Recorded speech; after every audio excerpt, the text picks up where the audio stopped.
Welcome, everybody, to another iteration of the Brickyard podcast, going over all things NBA. We have the NBA Finals going on here, entering Game 3. We got the Lakers head coaching fiasco. NFL, we go over the AFC and NFC South, and a whole lot more. You're not going to miss it. Yeah, and we had the NBA Finals finally kick off, which felt like a month in between the conference finals and the actual NBA Finals. Everyone was anticipating this, and the interesting thing about it was I picked the Celtics to win in 6. I believe you picked them in 7. However, 89% of the money you were telling me was on the Dallas Mavericks. Are you surprised how the series has gone, or do you usually use that as a way of telling that kind of whoever has the most money on them, it's generally not going to be the case? Well, the NBA, at the end of the day, Vegas is the one who always wins. And if 89% of the money is on Dallas, that's when I was like, okay, so this is the series for the Celtics to win. And after game 1, they basically just took care of business right away. They dominated them in game 1. Game 2, they shot like shit from 3, and yet they still managed to pull out the win. Kyrie Irving has not played well in this series. Jason Tatum has shot poorly from the field, and yet between Drew Holiday and Jaylen Brown and Derek White and everybody else, Kristaps Porzingis as well, they've played exceptional. And at this point, like it seems like the Mavericks are just no match. Yeah, it seems like the Mavericks are no match, and that's kind of where I didn't like the dialogue about the series, which was talking about how Kyrie and Luka are going to be the best players on the floor, and they're going to be number 1, number 2. When really, when you look at it, the 2, maybe the 1 is Luka, but after that, it's going to be Jason Tatum and it's going to be Jaylen Brown. Why? Because Kyrie Irving simply can't guard anybody. And we saw that with Drew Holiday going for 26 points. And then the impact that people are going to have is, okay, so the second and third best player in the series are going to be Jaylen and Jason, because also no one can guard them on Dallas's side. No one can guard Drew Holiday on Dallas's side, but you have 1, 2, 3, 4, 5, 6 players who have been guarding Kyrie Irving. I mean, we've seen Sam Hauser on Kyrie Irving give him some trouble. We've seen Peyton Pritchard give him a little bit of trouble. And then we've also seen Drew Holiday making Kyrie Irving work. Whenever Jason Tatum has been switched on to Kyrie Irving, he's been giving him a lot of trouble. And for all the grief that people are giving Jason Tatum, he's still scored more points in every game than Kyrie Irving, has had way more of an impact on the defensive end. And he's like, okay, my shot isn't going down right now, so you know what I'm going to do? Go out there and get 12 assists for a player we really never really saw. I feel like people never really look at Jason Tatum as a facilitator, and this is where we've seen him grow and elevate his game this year. Is he's noticing, okay, I don't need to force the issue. I don't need to turn the ball over when I get a double team. Every single time he's drawing the extra pressure, he's drawing the extra help when he gets into the teeth of the Dallas Mavericks defense, and then he's finding the right guy. They're kicking it, and then that starts their swing offense where they end up with the wide open 3 most of the time, whether it's Jaylen Brown, whether it's Al Horford, who is someone also in the series. People are talking about Lively and Gafford. I'm like, Al Horford is still better than both of those players. Al Horford has been one of the best professionals at basketball, and also he can still hit threes. And the weak link to attack on the Celtics defense is Al Horford, and Al Horford has gone toe-to-toe with Giannis, has gone toe-to-toe with Embiid, and with Luka, it's not a great matchup for Al Horford, but he can still hold his own a little bit and bother him. It's not like Luka's going to have an easy time scoring on Al Horford. So when you look at all of that, it's like, okay, how much of an impact is Kyrie really making? Because now we're seeing Drew Holiday have 11 rebounds, go, I believe he only missed 2 shots, have no turnovers, and he was the highest scorer on Boston. So you want to talk about someone who's having an impact. Well, Drew Holiday is guarding Kyrie Irving, and he's also dropping 26 points very efficiently without turning the ball over, where Kyrie Irving can't play defense and he can't really score in this series as of right now. Do you think that part of this has to do with Boston and the crowd and how loud they've been, how much they've stated their presence to him to this point, where when they go to Dallas for game 3 and game 4, you see him potentially shine out and play like Kyrie Irving's capable of? Or is this something where the Boston fans getting in his head? I know that the last 11 games, they're 0-11 against the Celtics in the Kyrie Irving post Celtics era. So that could be something to consider as well. One thing I want to touch on with the Jason Tatum bit as well. Everyone, you mentioned the facilitating part. The amount of passes that he had to Derek White and Sam Hauser and Peyton Pritchard when he was drawing not double but triple coverage. Yeah. Super impressive. Incredible passing skills. Drew Holiday didn't miss on any of Jason Tatum's passes in game 2. Yeah, which is impeccable. Now, if we're talking about like finals MVP, it's only 2 games in. Right now, I don't think I would put Tatum as the finals MVP. I think Jaylen Brown would be deserving, or even Drew Holiday with how great he's been, because he's shooting like 70% from the field. That's insane. But it'll be interesting to see when they go to Dallas, once when they're in their home crowd, how Kyrie will respond. I don't think that it'll still be enough for them to go over the hump. Maybe they take a game, maybe they don't. But at the end of the time, I feel like the Celtics have this series wrapped up. Yeah, I feel like they have the series, and the interesting thing about it is what was the biggest, I guess, criticism with the Celtics over the last few years was it was too, okay, is it your turn? Is it my turn? And it felt very one dimensional, very ISO heavy, where this series, you're really seeing Jason Tatum shine as a facilitator. And this is the most fluent I've seen their offense all year, where you're seeing the Celtics click on all cylinders. And even though they didn't have their best game, it's not affecting their defense. And with most star players, Anthony Edwards, when he was struggling versus the Dallas Mavericks, didn't have this much of an impact on the defensive end, and he didn't have this much of an impact as a facilitator. And then Jason Tatum, Jaylen Brown, they're not going to get tired, which was really the argument where it's like Kyrie and Luka are going to wear them out and they're not going to be able to score. Well, Jason Tatum is being matched up against Gafford. Jason Tatum is taking out Blake Lively, and Boston is focused on taking away the corner 3 for Dallas and taking away all of the lobs. And their strategy is basically, hey, Luka, if you want to get into the lane, we're just going to funnel you into the lane. If you want to take a turnaround jump shot every time, if you want to work really hard to get a bucket, we're fine living with that. But we're not going to let you have any corner 3s, and we're going to make all of your role players hit tough 3s. Even if they're open, it's still above the corner.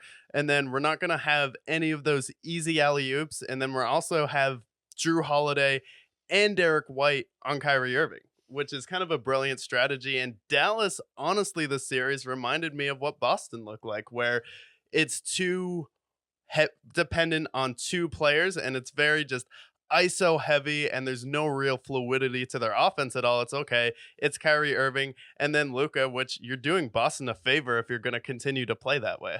Yeah, absolutely. And I feel like their strategy, at least in game 2, it felt like, and it was like this in game 1, where they let Luka cook in the first half, right? This last game he had, I believe, 27 in the first half, and he was going parabolic. 29. Yeah, 29 in the first half. But then you look what he finishes with. Third quarter, fourth quarter, he only had 3 points to his name. So wearing him out. So by the time the fourth quarter comes around, if it's a close game, Luka's just exhausted by the end of it. And then if you can take Kyrie out of the game, you can't really rely on these PJ Washingtons of the world, the Daniel Gaffords, the Maxi Klebers of the world. Like, once when you take Luka out of the game, pretty much that entire team, you can't really rely on anybody else, especially with the way Kyrie's played. So their strategy's been excellent. Credit to Joe Mazzulla, who everyone loved to hate on last year with his goofiness, and now he's taken on a bit of a Joker role throughout the NBA, which has been a sign of it all from there. Yeah, I mean, Joe Mazzulla, with his game plan here, basically on, we talked about what they're doing to them defensively, but like also on offense, they're making sure that they're getting Luka in some pick and roll action every time with Jason Tatum and Jaylen Brown just to wear Luka down. And then you want to talk about a guy who's just an absolute mystery in the post-game press conferences, or whether it's a media day. There are so many just bizarre Joe Mazzulla quotes where it's like, this guy is a master manipulator of the media, where you want to have a coach that keeps the media on their toes, and he's not even rude about it. It's just, he just has some of the funniest responses, starting with his kind of Joker response where someone asks him about, is Kyrie Irving, he's going to be seen as a villain in the series. And then before the guy even finishes the question, he's just, aren't we all? And then he looks around mysteriously. Yeah, and then he kind of just like deadpans, looks around the room like, huh? Like, aren't we all? And then he talks about we're all going to be a villain in someone's eyes. It's just how we show up, take on the opportunity. Then he goes into like his, media train. We need to do this, this, and that. But it's like how fast he was able to get that response out where he's like, Kyrie, and he's just, aren't we all?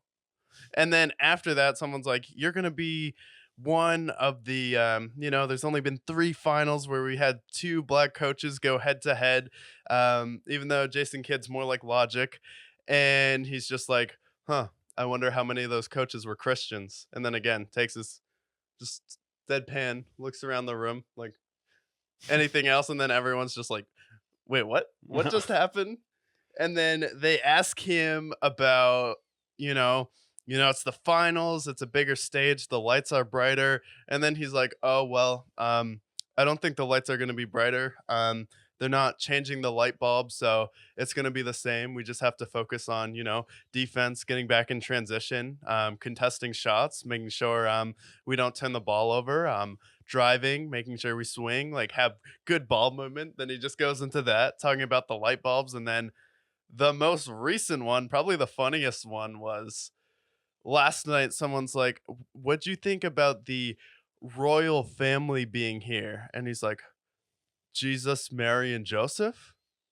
And they're like, oh no, the Prince and Princess of Wales. And he's like, oh, sorry, I only know one royal family. It just seems like he's trolling. Honestly. That's all he's doing. He doesn't give a fuck. Because some of these questions are so stupid. Who gives a fuck if the royal family is at Boston? Like, as if that matters. Honestly, the royal family, like, is probably one of the dumbest things, especially Americans of all people obsessing over. You're an American, America's history with England, but like the royal family is just like this. They don't even do anything. It's just the Kardashians of England. People like, oh my God, Prince Harry, all this stuff. I'm like, is your life that sad that you care about these people who literally do nothing? They're Nepo babies. They just inherit a bunch of money because of the family they're in. You really care about them. You care about their new baby that they're having. You care about their fiance. Like, how sad is that? Who gives a shit? What do they do? What does the royal family do? Well, back like a fucking half millennium ago, they used to have power. But then they're like, wait, having a king and queen is actually extremely stupid. How about we just have like a normal modern government? Prime minister, yeah. Let's have the parliament. Let's have the prime minister. But then they're like, oh, but these guys are like, some people find them cool, so I guess they'll still exist. Then it comes Prince Harry. Then comes Meghan Merkel and all these other people in that figure. You have who felt like a 400-year-old old woman queen, and then the king. It's like, who cares? Who cares about the royal family? Royal family does not affect anybody's lives, including the people in England. Yeah. So it's like, doesn't matter. And then you have like this massive ceremony where they spend like this ridiculous amount of money crowning them. Like, imagine how fast you could clean up homelessness with all that money. Yeah. But no, they have a castle, so good for them. Yeah, good for them. But Joe Mazzulla, credit to him, and he's been one of the most underrated coaches this year because we're talking about it. The Celtics are on pace to maybe be the greatest offensive team ever if they cap it off with the title. Yeah, I mean, they're in the same conversation with the 2017 Warriors, the 96 Bulls, the 2001 Lakers. We're talking about some of the best teams of all time, and they won 64 games this year. Their efficiency stats are top 5 in pretty much every major statistical category when it comes to these all-time great teams. But it really feels like nobody's giving them their flowers. I can pull up that report that I had sent you about it, but they're pretty much top 5 in every single major historic category. Yeah, they're pretty much top 5 in every single category, and I get it. Star players were injured in the East, but that is also kind of how basketball works here. And if you want to talk about like an easy road to the finals, like LeBron played the Hawks, he played the Raptors, he played the Wizards. It's not like LeBron was playing any dynasties here where you're going to tell me the Cleveland Cavaliers team they played or the Indiana Pacers team they played, even without Halliburton, wasn't better than the Isaiah Thomas-led Celtics. Yeah, that was the best team that they faced that year, and Isaiah Thomas was hurt for most of it. Yeah. And you're just relying on baby Jason Tatum and baby Jalen Brown. Yeah, and yeah, the only game they got was because Marcus Smart hit like 8 threes out of nowhere because he'd like have some random games where he'd get hot, but it's like it's not like LeBron didn't have an easy road. But with this one, it's like Luca is banged up in it. But they're still going up against the tough Dallas Mavericks team because if you want to think about before the finals, the conversation of with the Mavericks is like, is this the most gifted offensive backcourt ever? People were hyping up Luca and Kyrie, and then they were talking about how great it was that they have Blake Lively, Gafford, Derek Jones Jr., and PJ Washington. And then last week when we previewed it, I was just like, well, how the NBA Finals works is usually some of those role players disappear and they kind of get worse every single round. And then no one expected Kyrie to disappear though. Yeah, no. I think Kyrie will rebound in game 3. I think that he'll be a lot better in Dallas because you're not getting booed every single time you hold the ball. And Dallas likes what Kyrie has been to this point. So I think he'll do better in game 3 and 4. But I guess it remains to be seen. I was able to pull up these different efficiency stats here to share with. The Celtics have had the highest offensive rating since the NBA started documenting it back in 1998. And they had the second lowest defensive rating in the league, which is the highest since the 2016 Warriors, for third in NBA history. They've scored the most points in Celtics history. They had 10 games by 30 or more points, tying the 72 Bucks, which was with Kareem Abdul-Jabbar. And then as far as everything else here, they are currently 4th all-time in net rating, which the 3 teams above them are the 96 and 97 Bulls and the 2017 Warriors. They are tied with the Warriors with the highest net rating of all time, 3rd highest all time. Yeah, it's crazy because people look at that team and it's like, oh, well, it's not. They're not just because it's Jason Tatum and it's Jalen Brown. However, you do still have Porzingis who played on that team in the regular season. We saw how much of an impact that he had just in game 1, and he gave them a massive boost of energy. And then just having Drew Holiday, who's an actual scorer, I feel like people forget that Drew Holiday is a legit number 3 on a championship team with the Milwaukee Bucks, and he was one of the biggest reasons why they beat the Phoenix Suns in that year because he was the one who eventually was able to lock down Devin Booker and made him disappear in those finals. And he's doing the same thing as of right now to Kyrie Irving. Yeah, so credit to the Celtics there. Going from one storied franchise to another, though, the tale of 2 major storied franchises, both with 17 titles, the Lakers. Totally opposite situation here. They have 40-year-old LeBron, Anthony Davis, and an overpaid Austin Reeves. They let go of Darvin Ham this year, who is now the assistant head coach for the Milwaukee Bucks now. Reported today. Shout out to him. And their rebuttal there was trying to go after the UConn head coach, the guy who had just won 2 straight national titles. They say, hey, what's your salary now? We'll double it. We'll pay you $12 million a year, $70 million over 40 years, becoming one of the highest paid head coaches in the NBA. And Dan Hurley goes, thanks, but no thanks. I think I'll go back to UConn and go for a 3-peat. So now the Lakers are scrambling. Who are they going to go for? JJ Redick? Potentially. Who else is available for them? Are the Lakers completely screwed? Stan Van Gundy. Yeah, I mean, with the Lakers, the problem with this is their coaching situation has not been stable, and we'll be able to pull that up later. But the Lakers wanted to bring in Dan Hurley because they saw how Brad Stevens kind of had that effect with the Celtics and being able to rebuild a franchise there. The problem is you still have LeBron James, who may be there for another year or 2. You still have Anthony Davis there, so you would have to make up your mind, okay, is this going to be a situation like the Boston Celtics had where we trade away Anthony Davis for a haul of draft picks, maybe to a team like the Utah Jazz, who has just a ton of picks to give away to acquire a player, or maybe he's that final piece for the Oklahoma City Thunder because they have a ton of draft picks still under Sam Presti, but they wanted to go the route of, okay, let's get a guy to rebuild, but it's just not quite there yet, where they're still in a stage where they don't know if they're trying to compete for a title or if they're going to be rebuilding, and the next few years are probably going to be we're in the play-in tournament, and we maybe, if we're lucky, get past the first round, but probably not with how much deeper the West is getting with all of these young teams here. And then also, if you want to keep AD and LeBron, who the hell are you going to trade? No one's going to want Austin Reeves' contract.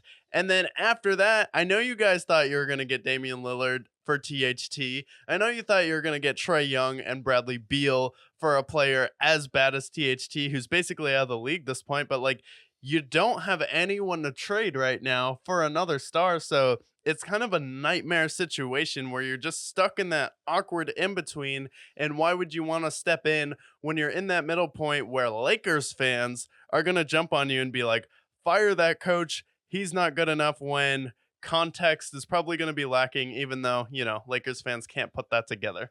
Yeah. And also, let's remember that the Lakers, ever since Phil Jackson walked out that door, they have not been a good, well-run franchise. This is the same team.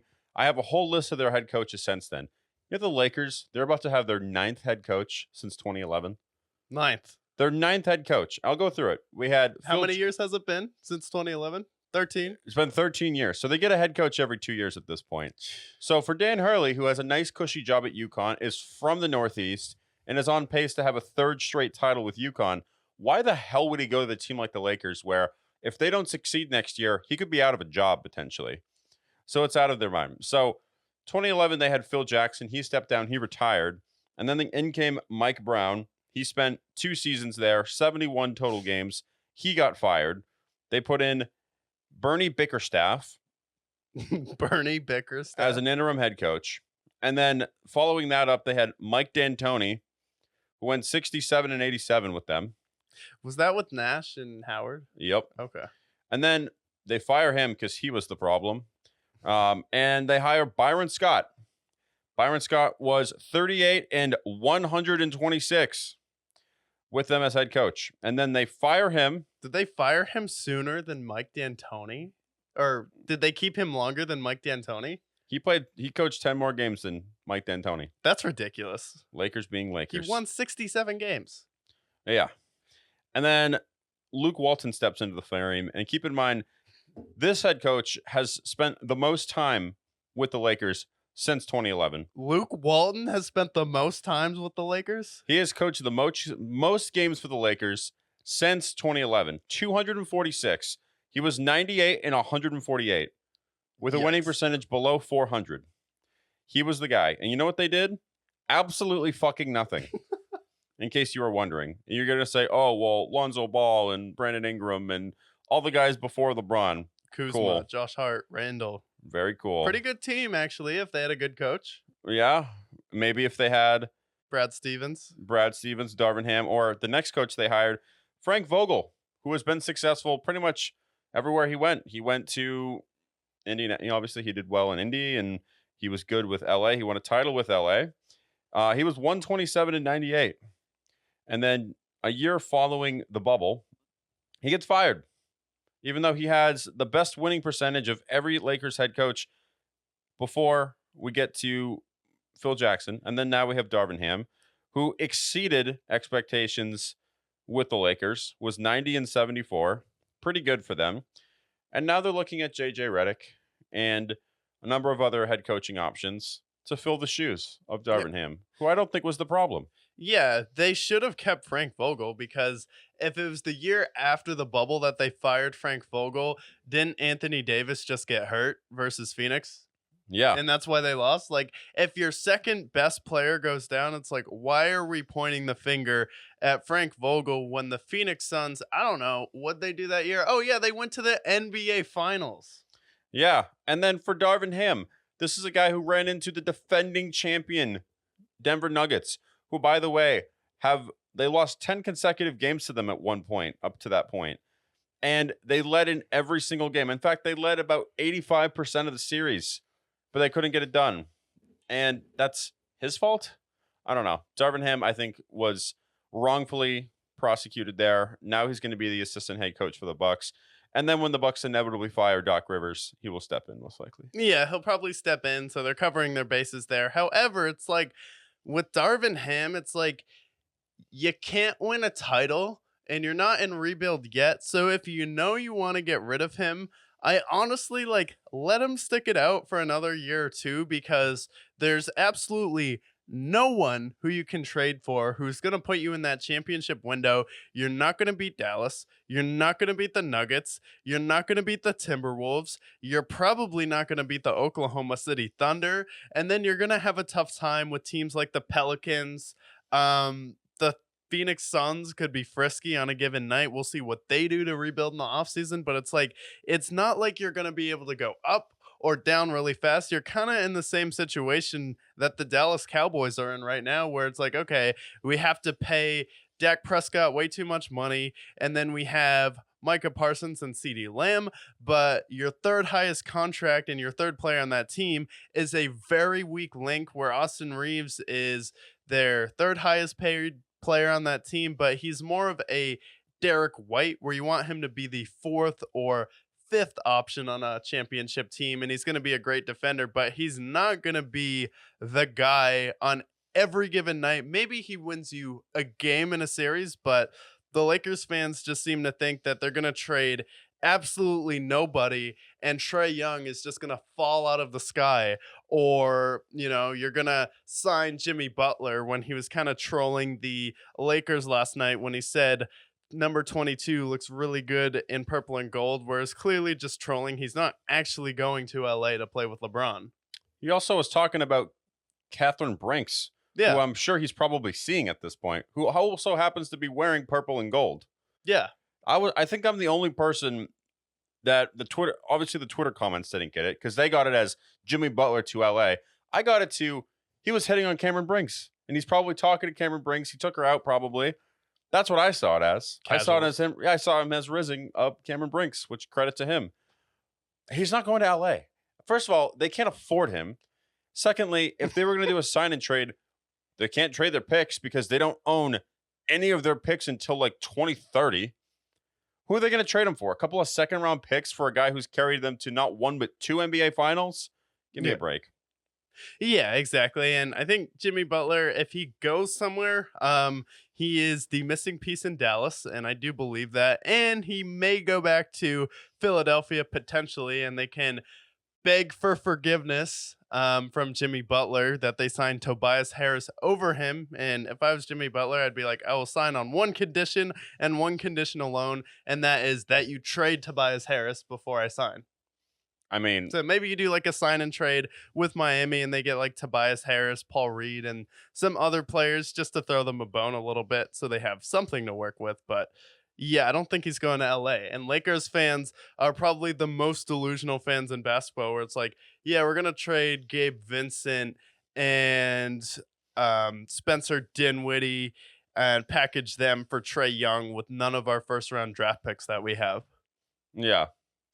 Lakers fans are delusional. They always have been. And now it's only getting worse as they continuously progress towards mediocrity, and even worse, out of the play-in tournament, potentially. Yeah, and they're definitely, I don't think they're getting past the first round in the next 5 years here unless they have a massive swing. Or maybe you trade Anthony Davis and you get more of a complete team, or LeBron James goes to Phoenix and you swap out him with Bradley Beal, get some other pieces that you can sign around them. But if I'm JJ Redick, don't take the Lakers job, please, because you're going to sign there. It's going to be, ooh, JJ Redick. It's a big name, which the Lakers also, it's like they go for all of these flashy big names. It feels like, oh, who is in the headlines the most that year? Luke Walton will help the Warriors get to the best record of all time, even though he was an interim head coach for, I don't know, maybe the greatest regular season team ever with Steph, Clay, Draymond. The foundation was already there. I don't think he was doing too much coaching. And then, ooh, Frank Vogel, his name is out there. He was in the headlines a lot. And then Dan Hurley, he won 2 championships in UConn. Let's go out there and get him. It's like they go for more big names than actual like great opportunities where they go through a extensive interview process to find the right candidate for them at that moment.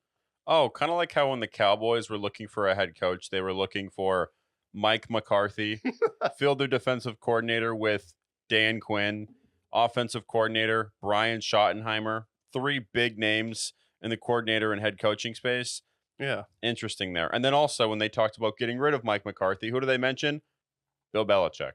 Yeah, and we know all Lakers fans are also Cowboys fans and Yankees fans as well. The worst of the kind. NHL, I don't know. They probably don't care, but Yeah, I don't know. Who even would be that team for hockey? I don't even know. the Kings Maybe or for hockey, yeah, Canadians, maybe the the Lightning, Canadians. the Yeah, Penguins. I don't know. the Penguins. Yeah, I don't know too much about hockey. Maybe the Bruins even. Maybe the Bruins. I don't know.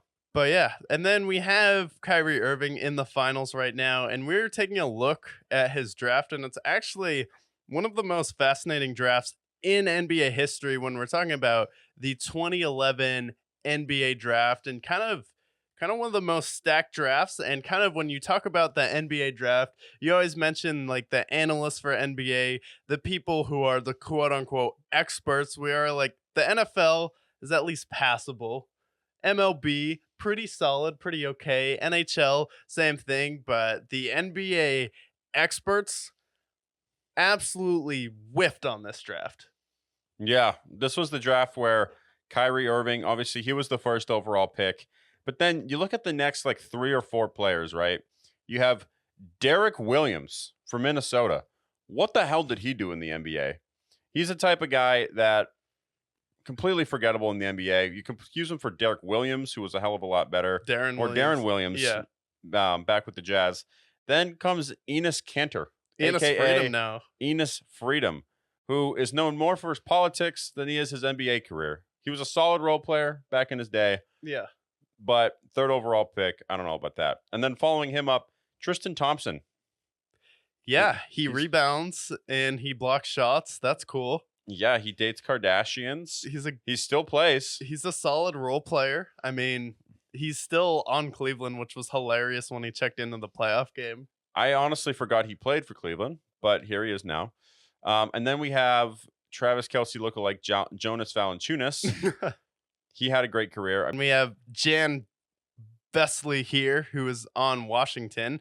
Don't remember hearing too much about Jan Vesley, and don't think he did too much in the NBA here. I feel like every top 10 in an NBA draft, there's always one player like him where nobody, like everyone's like, did he ever play any single game whatsoever? So he averaged 3 points a game.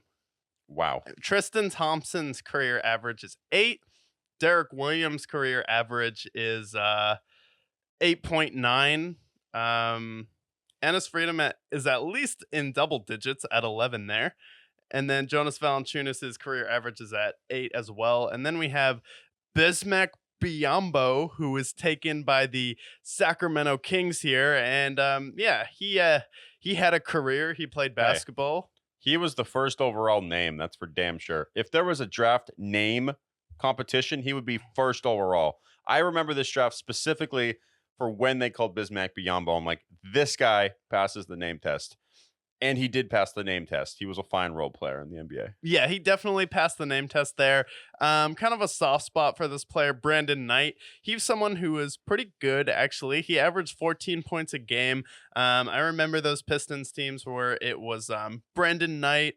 You had Rodney Stuckey, Tayshaun Prince, Moose Monroe, and then Andre Drummond on that team as well. Then those were some fun teams to watch, I guess. They were okay. They made the playoffs. Yeah, Brendan Knight, he had a sad career because it was really derailed by injuries, but when he was playing, he was a really good player, and it was a shame to see the way his career progressed. Yeah, and then after him, UConn legend Kemba Walker. And in this draft, Kemba Walker, he's probably still a top 10 draft pick. And I would honestly, over all the other players so far in this draft, if we're going as we go and just moving players up and down, I would immediately move Kemba Walker into the top 2 right there with Kyrie Irving. Absolutely. And then after him, we have China legend Jimmer Fredette. Yeah, did he succeed in the NBA? No. Did he succeed in China? He is the Michael Jordan of China. So Honestly, that's got to count for something. I feel like if we're going to go over this draft, we have to mention how great he was in China, because I believe he won like 4 titles. Yeah, he won like 4 titles in China. I believe he had a game where he dropped 70 as well. He did. And yeah, he was not great. Couldn't really play any defense. However, his career average here is 6 points. That's not great. And then after that, Klay Thompson out of Washington State taken. I would definitely put Klay Thompson top 4 in this draft because we have Kyrie Irving, Jimmy Butler, and Kawhi Leonard. And then after that, I would probably take Klay number 4, maybe number 3, and take Klay over Kyrie. But Yeah, I would take Kyrie over Clay Thompson, but Clay Thompson in his day, completely elite. completely elite. And then after that, we have Alec Burks, who is fine. Alec Solid Burks role is player. a solid role player there. Averaged about 10 points a game. No shame in that. Better than I would average in the NBA. And then we have the Phoenix Suns, who absolutely whiffed. They took Markieff Morris instead of Marcus Morris, who's taken in the very next pick. It's rare that you see two brothers taken back to back there, number 13, number 14. Yeah, I feel like both of them have played for a million teams. Marcus Morris is definitely the better of the Morris brothers, but both of them have been respectable in their careers, and credit to them. Yeah, and then Indiana called and they were like, you know what? Instead of Kawhi Leonard at number 15, let's get George Hill. Yeah, and if you remember correctly, remember that 2019 team when George Hill went off and won that title for Indiana? Oh, wait, never mind. That was Kawhi Leonard. Yeah, they immediately trade this pick for George Hill, who ended up playing 5 years with them. And he was fine, but did he turn into Kawhi Leonard? He did not. Yeah, no. I mean, if they had Kawhi, who was the Kawhi we know, with Paul George, that would have been a pretty dynamic team. Honestly, it probably would have been like if Indiana had Paul George and Kawhi Leonard, it would have been their version of almost Jason Tatum and Jaylen Brown, maybe a little bit better. Yeah, and honestly, that team that ended up facing the Heat back in 2013 went a lot more of an interesting. That's a series that went 7. Twice, I Yeah. believe. Yeah. Yeah, they went 7 twice, and I don't know if Kawhi Leonard's there. That could have been the thing that brought him over the hump. Yeah, it's crazy to think that both those series went 7 with Roy Hibbert, David West, like Tyler Hansborough, who was playing in those games, Lance Stevenson, who couldn't shoot, George Hill. Like, honestly, looking back at those series, I'm like, not enough people gave Paul George enough respect for at least that era of his career. Maybe not now, but at least in that era, he was electric. Yeah. And then after that, we have all-star Nikola Vucevic, who I would definitely move into the top 10. Maybe he's number 7. I think I would still rather have him than Isaiah Thomas because his career got cut short here, but averaged 17 points a game, 10 rebounds, multiple time all-star, taken by, looks like, Philadelphia. Interesting. And then we have Iman Shumpert taken by the New York Knicks, who One of the coolest role players ever. one of the coolest role players. I mean, him and J.R. Smith, you want to talk about two guys who could either elevate you to an incredible level or just kill an entire game. Yeah, and he has an amazing podcast. Funny as hell. One of my favorite role players of all time. Yeah, Truth be Iman told. Shumpert, awesome. And then after him, we have Chris Singleton, Tobias Harris, who was taken over Jimmy Butler. Again, another team chose Tobias Harris over Jimmy Butler. How about that? And he will go down as one of the most overpaid players of all time. Yeah, one of the worst role player. Yeah, one of the most overrated players of all time. Then we have Dantas Mo. Doesn't pass the name test. Doesn't even pass the name test. And Minnesota took him, so Shocker. probably a bust. Then we have Nolan Smith taken just because he played at Duke. Kenneth Faried at number 2. I think Kenneth Faried should have been higher than that. Maybe not in the top 10, but give him like number 10. Lottery pick. Yeah, definitely a lottery pick. And then after that, we have Nikola Mirotic, who was okay. I He's mean, fine. white guy who shoots threes. What else is new? Yeah. And then we have Reggie Jackson, who I'd definitely take over Mirotic, taken by the Thunder. Marshawn Brooks, who didn't really pan out. Jordan Hamilton, Juan Johnson.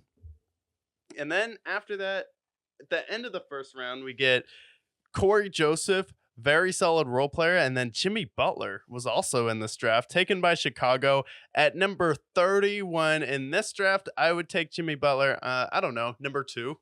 He could be number 2, Maybe you argue number 3, but he's absolutely a top 5 pick in a redraft. Yeah, I would argue number 2 just because he hasn't had the same injury issues as Kawhi Leonard. And if you put Jimmy Butler on the Spurs in that series, I think you would still end up winning a championship versus the Miami Heat. And if you put him on the Toronto Raptors that year, probably win the NBA title there as well. Yeah, I mean, those Heat teams that he's carried to the finals have been, he's pretty much just carried them on his back. So credit to him there. Yeah, then after that, we have Bogdan Bogdanovic, and get deep with some role players here. Notable one, Chandler Parsons, one of the dumbest players in NBA history. And then after that, pretty much. The next big highlight from that would be Mr. Irrelevant, Isaiah Thomas, who at one point he was in the MVP conversation in 2017, had a magical season, carried them to the Eastern Conference Finals, faced LeBron, did it while he lost his sister. Unfortunately, his career has not been the same since that season. He's had a number of different injuries, and he's been in and out of the league. But in the redraft, he would be in a top 10 at this point. Yeah, I think he would definitely be top 5. Redrafting this, I would do Jimmy Butler, number 1. I would take Kawhi, number 2. Kyrie Irving at number 3. Enes Kanter, not Enes Kanter, Jesus. Klay Thompson. I was going to say what? Klay Thompson at number 4. And then honestly, I would probably put Vucevic there and Isaiah Thomas right there, top 5. Maybe you put Isaiah Thomas at number 5 as well. But yeah, I would redraft it there. And then after that, probably put Reggie Jackson higher than he was in this draft as well. Yeah, I think those are all solid picks. Kemba Walker, he's a top 10 pick as well. He was picked number 9. He might probably stay at that same spot. Maybe he's a pick ahead, but maybe 7 in this draft. Yeah, there's a lot of really nice role players in here who are still playing today that have been really successful. Kemba Walker, he's not playing anymore, but when he was on, he was great. Multiple-time All-Star.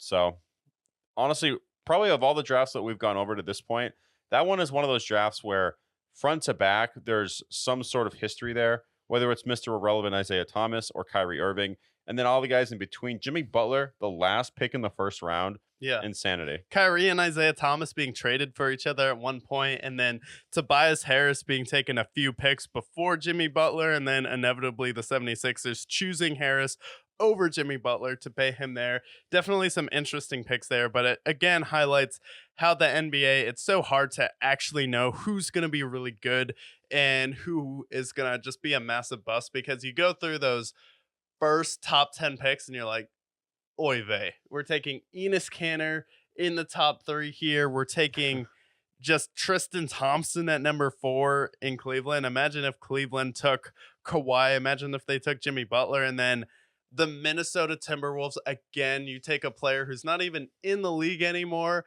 at number 2, who averaged about 6 points over his career. Yeah, they were historically terrible with drafting these players. We talked about them when we went over the Timberwolves history. Just a series of just god-awful draft selections. We already know the infamous Johnny Flynn and Ricky Rubio lore, but Derek Williams shortly after didn't do anything in the league. Yeah, you could have had, I don't know, Kemba at least. Yeah. Like, this draft is like at least Kemba at least, Isaiah Thomas at least, Klay Thompson at least. I'm like, you could have had so many other better players, and then just Indiana absolutely whiffing in this draft. And what do you think is worse in this draft? Do you think it's Minnesota missing out on a pick at number 2, or do you think it's having the pick where you were going to take Kawhi Leonard and then inevitably trading that for George Hill?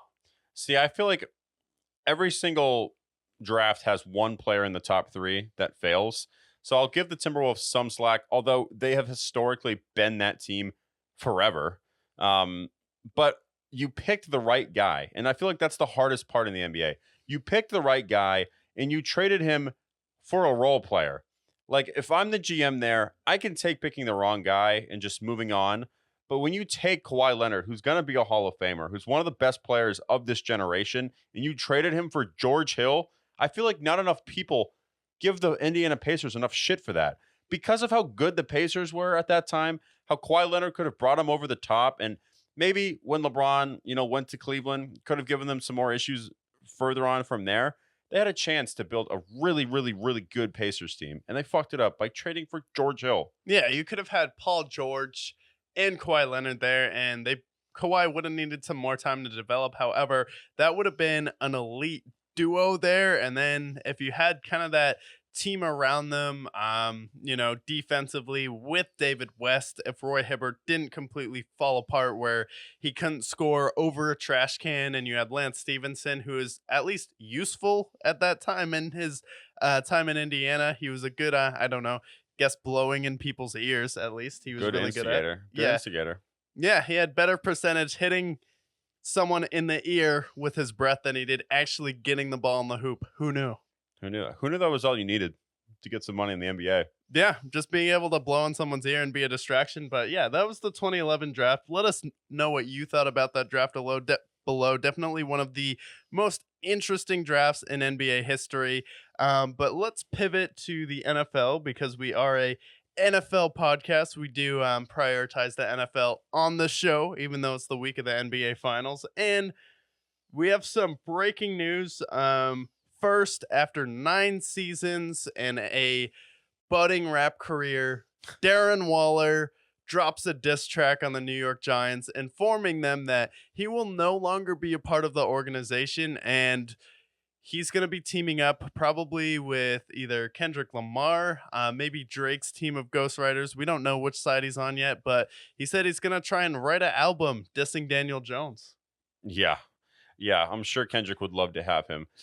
I can say that what playing for the New York Giants does to a man is, first of all, creating a rap career and making one of the worst music videos of all time, cheating on and divorcing Kelsey Plum, tearing your hamstring, and literally ending your career.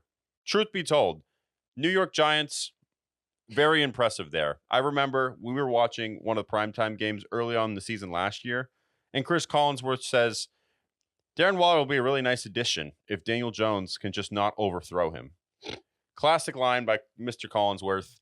Darren Waller, when I think about his career, he had kind of a fascinating career because he started as a wide receiver in Baltimore.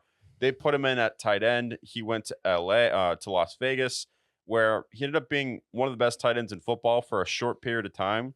And then injuries started to wear down on him. He went to New York, where the Raiders traded got a third round pick back for him, and then short-lived in New York. But overall, good career.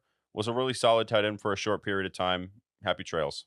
Yeah, happy trails to Darren Waller. And this is kind of like another nail in the coffin for the New York Giants, where I do remember that game as well. And I'd watched Collinsworth on a few shows before that, on his Pro Football Focus podcast, where he's talking about, well, the Giants now, here's some guys who have some speed, and Jalen Hyatt and Darren Waller, and it's just going to be tremendous to watch how they're going to be able to space the field. And this is a team that is vertical now. So if Daniel Jones can get these guys the ball, like, their offense will actually be, I don't know, really good. Now here's some guys, and then they realize, oh, wait, Daniel Jones can't get the ball down the field. He can't do anything besides throw a screen, and even when he does that, it's probably going to be intercepted or turn into a touchback.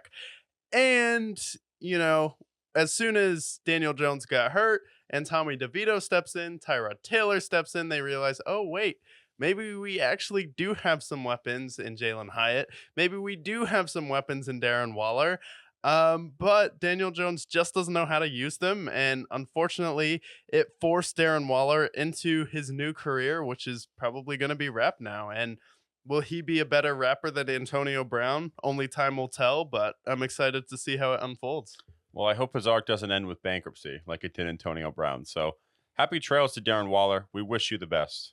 Yeah, I wish him the best. And then other news this week, wrapping it up, we have Mike Tomlin, who signs an extension with the Pittsburgh Steelers until 2027. Congratulations to Mike Tomlin, first of all. However, for the Pittsburgh Steelers, I'm not happy going 9-8 or 10-7 every year, and then just getting blown out in the first round every single year. I mean, when was the last time we went to a Super Bowl? 2011. I get you're the winningest coach in NFL history.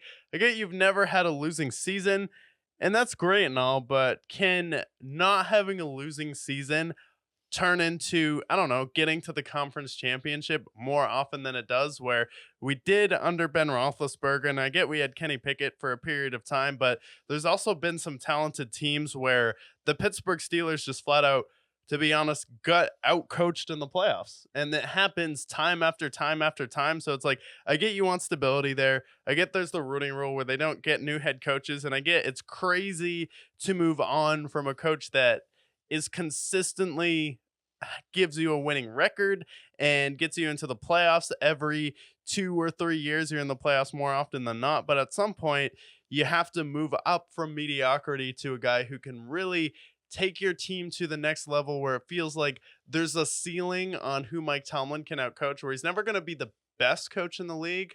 And he'll always probably be number 5 to number 8, but he's never going to be the guy who is going to outcoach a Jim or a John Harbaugh. He's not going to outcoach who was previously there, Bill Belichick. He's not going to get outcoach Andy Reid. He got outcoached by Sean McDermott. Probably not going to outcoach Sean McVay or Kyle Shanahan. And some coaches now like Matt LaFleur and Dan Campbell, whose offenses, I don't know, actually look modern, where Mike Tomlin doesn't seem like he knows how to hire an offensive coordinator. No, and I don't feel confident in the Arthur Smith hire either. No, when I saw this, I was just like, really? They had one more year with Mike Tomlin, and it really felt like for a second they were going to change things. He's been the head coach for them for nearly 20 years now. He's the longest tenured head coach. And for me, I understand they won a Super Bowl, and he's a Super Bowl winning head coach. However, this is a team that when he won that Super Bowl was inherited by Bill Cowher, who had won a Super Bowl shortly before, and they had the Troy Polamalu's and James Harrisons of the world. But then when they moved on from that, and they had the Antonio Browns and Mike Wallace and all these other great players, Le'Veon Bell on that offense, and they weren't able to beat the Steelers and the Patriots teams where they had to defend against Julian Edelman, who was old by that time. I felt like the Steelers the last decade have underperformed for a team that has had so much talent.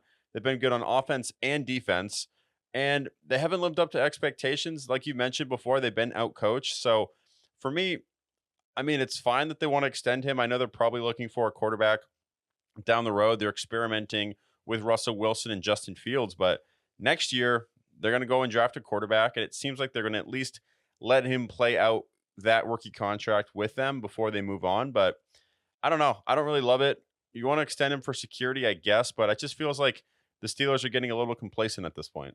Yeah, and I think Steelers fans are starting to get a little frustrated with that as well, because like Mike Tomlin is one of those coaches where he likes to stick to the game plan that they have, and they doesn't really adjust in like big moments, where with Belichick he's like, okay, we're going to kind of have a hybrid defense where we're going to take away the best thing that you do in this game, where Mike Tomlin just seems complacent and sticking with a 3-4 zone. And he's a defensive head coach, but sometimes the defensive talent he has doesn't necessarily translate to having one of the best defenses in the league here, paired with not being able to hire an offensive coordinator. It's like, how long and how much complaining did it take for you to fire Matt Canada? And then you go out there and you hire Arthur Smith, of all people, who took not one, not two, but 3 players in the top 10 that were offensive skill players, and he's an offensive head coach, and he wasn't able to do anything in Atlanta, and their offense did not look good, even though they had weapons. And he was the one that was like, no, I don't want Lamar Jackson. I want Desmond Ritter. I mean, that's kind of on him too. So can you really trust his judgment when it comes to Russell Wilson and Justin Fields or drafting a quarterback? You can't. He's compromised. And then the reason why he got the job was because, I don't know, Derrick Henry had 3 of the greatest years we've ever seen from a running back. Yeah. And they also fed him, 400 carries a season? Yeah. So the strategy was give it to Derrick Henry. Wow. What a hard concept for that to be. Like in the early 2000s when the Vikings were like, hey, this Adrian Peterson guy, let's just give him the ball. When the Seahawks, let's give the ball to Marshawn Lynch. Obviously, that's going to work. The Lions and when they had Barry Sanders, same idea. All-time great running back. Give him the ball. Wow. Great plan. Let's get this guy another job. He clearly needs it. He's got a bigger brain than we do. Oh, when we don't do that, we'll give it to AJ Brown. We know Genius. how good AJ Brown is. And Genius. guy can't draft. Guy doesn't really have a good judgment on quarterbacks here. So I think the Steelers are going to continue to be a mixed bag, and if you are complacent with just being 9-8, 10-7 every year, but not really getting over the hump, Mike Tomlin is the guy for you.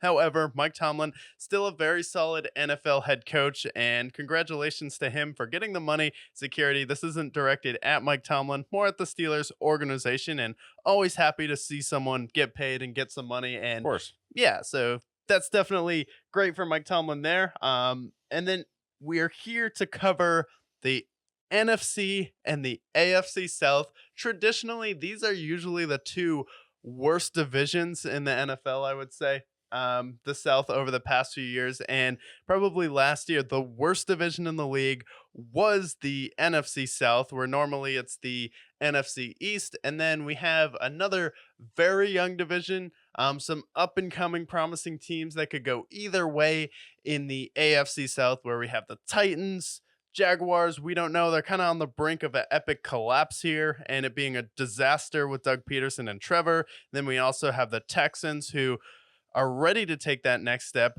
but will they go up there? Are they going to have a slump? And then we also have the Indianapolis Colts, where great first year with Shane Steichen. However, is Anthony Richardson going to be healthy? And if not, how much does Joe Flacco have left in the tank, and what is he going to be able to give you there? Yeah, I think that's a good recommendation there. And then for the NFC South, you add Kirk Cousins to the Atlanta Falcons, a team that's desperately needed a quarterback. Out goes Desmond Ridder. He is now the backup for Kyler Murray. The Saints somehow find a way to get below the cap this year, a miracle that happens every offseason. And then for the Panthers, they add Deontay Johnson, yet they lose Brian Birds and Frankie Louvu. So the defense gets worse, but their offense gets better, ? Ish. And then on the other side of it, we then have I'm forgetting the last team here, the Buccaneers. Yeah. And the Buccaneers, they re-signed Baker Mayfield. They re-signed Mike Evans. So ideally, they should be right where they were, which was 9-8. So this is a division where anything can happen, but I don't know. Yeah, they do lose some key players in Derek White.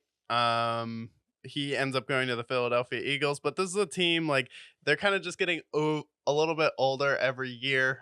You lose one of your corners to the Detroit Lions as well. So I think the Buccaneers may be a little bit worse this year, but how it's going to work is we each pick two teams, and then we'll have the record there. We'll give you our prediction for the division. So let's get the miracle of the New Orleans Saints out of the way. When I say New Orleans Saints, what's the first thing that comes to your mind? Mid. So mid. Derek Carr, mid. Their defense, mid. Dennis Allen, mid. Everything about the Saints, mid. The only thing I can give them flowers for is Chris Olave. We like Chris Olave on this show. Friend of the show, dare I say. But Alvin Kamara is a year older. Their offensive line is older. Their salary cap is still in hell. And their defense does not amaze me by any means. So when I think of the Saints, I think mid. I think 7 wins is a very fair assertion for the Saints. All right. Maybe worse. Let's see if the Saints can get to 7 wins there. And it starts at home in the Superdome. And they get a little bit of a break here where their preseason is extended because they get to play the Carolina Tepperville Panthers. And they can beat the Panthers at least once this season. All right, so starting out hot, 1-0. Congratulations, New Orleans Saints. And then after that, at 1 o'clock, they go up to Jerry World to play the Dallas Cowboys. Well, the thing is, I know we have beef with the Cowboys on this show. The Cowboys defense should be able to beat the Saints on their own. So I'm going to give the Cowboys the win there. Saints lose. All right, so they're 1-1 there, kind of squashing the beef, extending an olive branch to Cowboys fans around the world. And then Philadelphia comes to town in the Superdome to face the Saints with, I don't know, who's that guy they added? Oh, yeah, Saquon Barkley. Yeah, I think Saquon could win this on his own. But I think A.J. Brown or Jalen Hurts or Devontae Smith or hell, even Dallas Goedert could win it on their own as well. Never mind, they have the better defense. Eagles win. All right. And then, again, another tough matchup because they have to go to Atlanta to face Kirk Cousins at 1 o'clock. Ooh, 1 o'clock Kirk. See, Historically, they split, and just based on how it's been to this point, I think they're going to win one game against the Falcons. So I'll be kind enough, give them a win against the Falcons. All right, so you have them winning the game on the road there.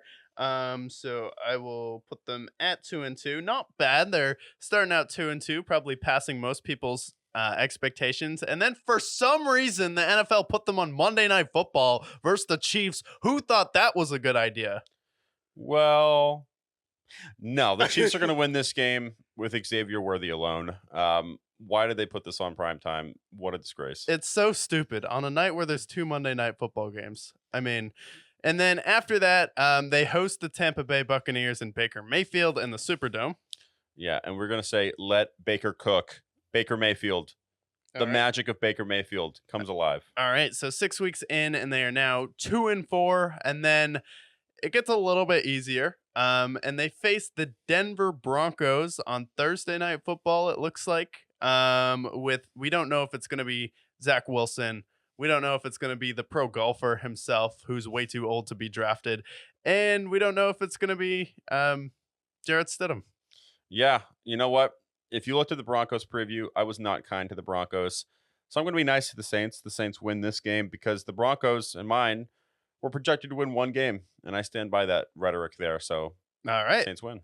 And then after that, they go to LA to face the new look, your favorite NFL team, Chargers. Yeah, well, they're not my favorite team, but I do like Lad McConkey. He will be a good man in LA. The Chargers, I think this man over here is a little harsh with the Chargers, but we don't have to get into that. I will put the Chargers to beat the Saints. Saints fall from that. Yeah, Saints are 3-5. Not looking great. Not looking the worst, though. We've seen teams fall to 3-5 and still make the playoffs. And after the Chargers, they get a little bit of a break here, and they go to Carolina to play the Saints. No, to play the Panthers. Jesus. Well, if I remember last year, the Carolina Panthers did beat the Saints to win one of their few playoff games, because a win for them is a playoff game.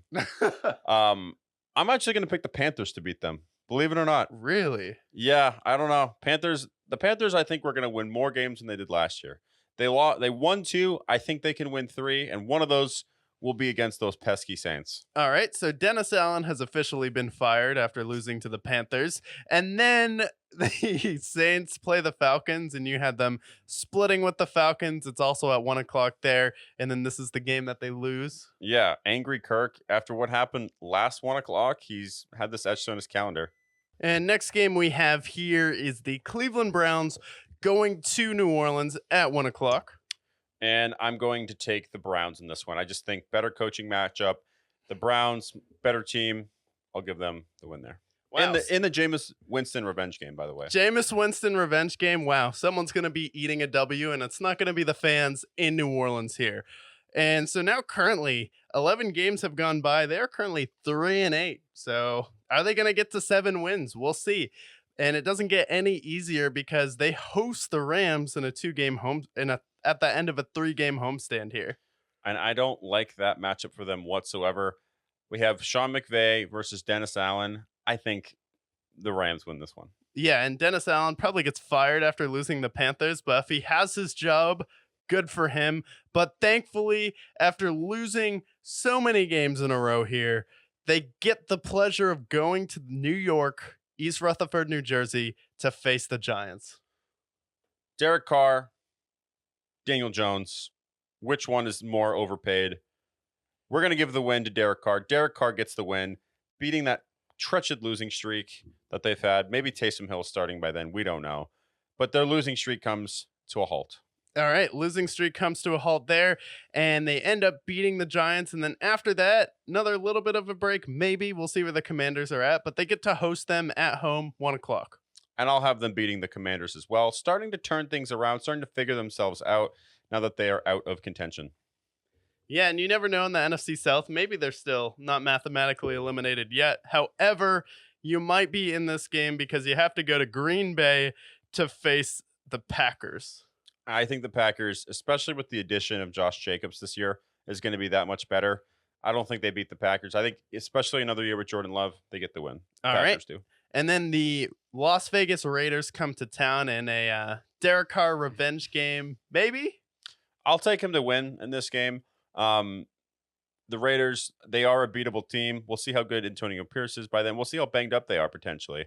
I'll give the Saints the win. Give the Saints the win there. All right. And then they close the season, maybe for the division there. We don't know yet, but to be determined game with the Tampa Bay Buccaneers. And this may be for the Bucks chance to win the division title because I think they'll be pretty close with the Falcons. Yep. Right now you have them at 6-10 currently. I think that they lose this game. This means more for the Bucks as they've already the Saints have already been eliminated. So I have the Saints losing this game and finishing 6-11. Honestly, I think that's fair, especially for the Saints. I do not like Dennis Allen at all. I think he's kind of a corny coach. He walks like a Bedford mom, or if you don't know Bedford, it's kind of just like a suburban mom where he kind of just flicks his hip oddly for a middle-aged man who's coaching a professional football team and has not been able to fill the shoes of Sean Payton.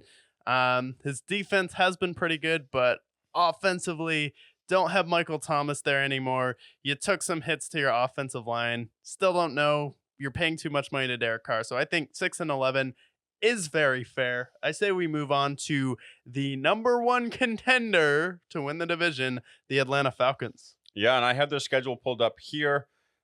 Before we dive in, though, when I say the Atlanta Falcons, what do you think? Expectations for 24? Yeah, I think of a team that had a lot of hope, a lot of expectations coming into this year, and then you hire a defensive head coach. You're going in a different direction than Arthur Smith, which is typically how it works. And I think if you fix some of the problems you have on defense, you'll be able to rely on the veteran leadership of Kirk Cousins to be able to lead your offense. But I think you still have some problems. I still am not a believer in Kyle Pitts. I think Drake London is really good, but he's going to be more like potentially a Cortland Sutton, where he's one of the best number 2 wide receivers. And I don't like how you immediately disrupted your locker room and disappointed Kirk Cousins by taking Michael Penix in the first round there. So I think this will be a flawed team, but still very good for the NFC South. Perfect. Well, let's get into it here. They start the season at 1 o'clock against the Steelers. Well, they're starting the season at 1 o'clock, but is this in Pittsburgh?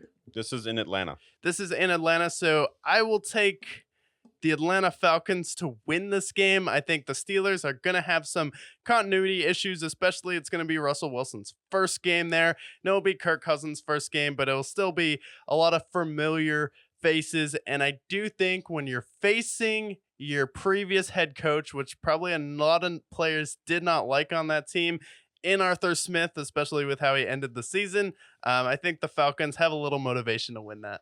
That is fair.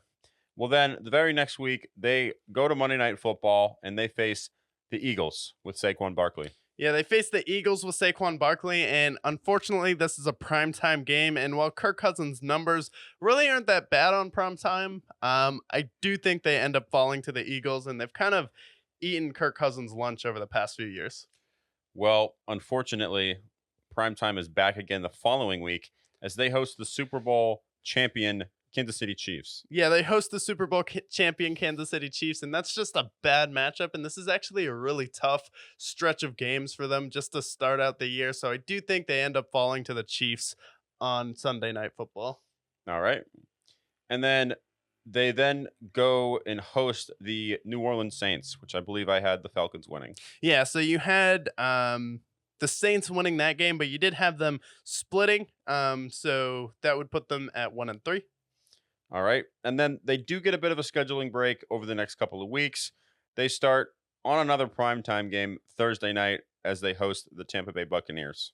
Yeah, they host the Tampa Bay Buccaneers, and I do think that the Tampa Bay Buccaneers win that game because it's the first matchup. Baker Mayfield shows up more in those primetime games than Kirk Cousins, but I do think that the Falcons will get him the second time. Okay. Well, then they have a really tough matchup, having to go all the way to Tepperville and take on those pesky Panthers. Yeah, I think they sweep the Panthers this year. And I think you start 1-4. It's a little bit clunky. You have a new head coach, starting to question that. And Kirk Cousins, however, I do think you get the dub and move to a manageable 2-4. All right. And then they host the Seahawks at 1 o'clock the following week. It's at 1 o'clock. I mean, enough said right there. You're hosting the Seattle Seahawks. It's a West Coast team. It's going to be like 9 a.m. for them at that time, or 10 a.m. And I think Kirk Cousins and the Falcons starting to figure it out, get some momentum together, and find their groove versus the Seahawks. And then the following week, they go to Tampa, Raymond James, to take on the Bucks. And I had them beating the Tampa Bay Buccaneers the second time, which will move them up to 500 and move them to 4-4. So the Falcons are starting to feel pretty good about themselves. And then they get another 1 o'clock game the following week, and they take on the Cowboys. They take on the Cowboys. I do think they win that game at 1 o'clock. You're fighting. You're right now. You're at 500. The Cowboys have some flaws, and I think the Cowboys' offense isn't really going to be that great next year. So I definitely think it's a winnable game. Okay. And then after that, they have another 1 o'clock game, and they go to New Orleans. They go to New Orleans, and you had them splitting with the Saints there in the previous one. Make sure you check out our Saints schedule prediction where he picks all of the New Orleans Saints games. And yeah, they win that game and move to 6-4. Not bad. So they started off a little cold, but now they're starting to heat up.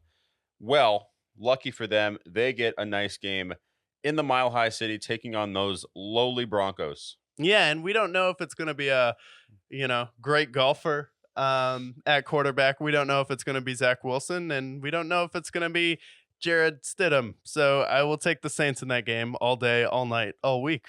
Hell yeah. Taking the Falcons to win that game. 7-4.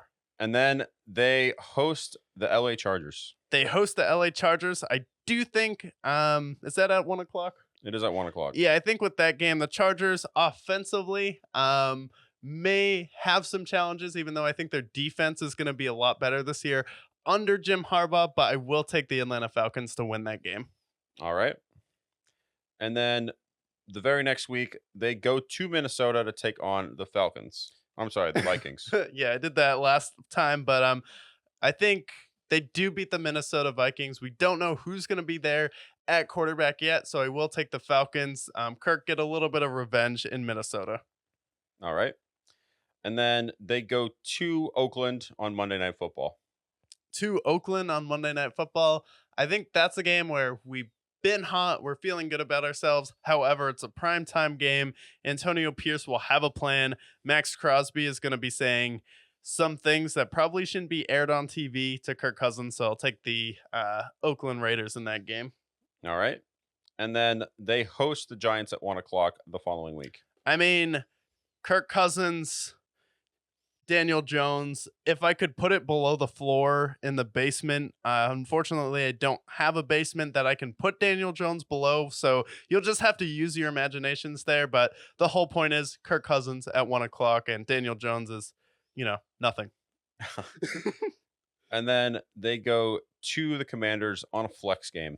They go to the Commanders on a flex game. I do think that they go ahead and win that game. The Commanders are unfortunately probably eliminated from playoff contention after a great year there. So I will take the Atlanta Falcons to win and go 11-5.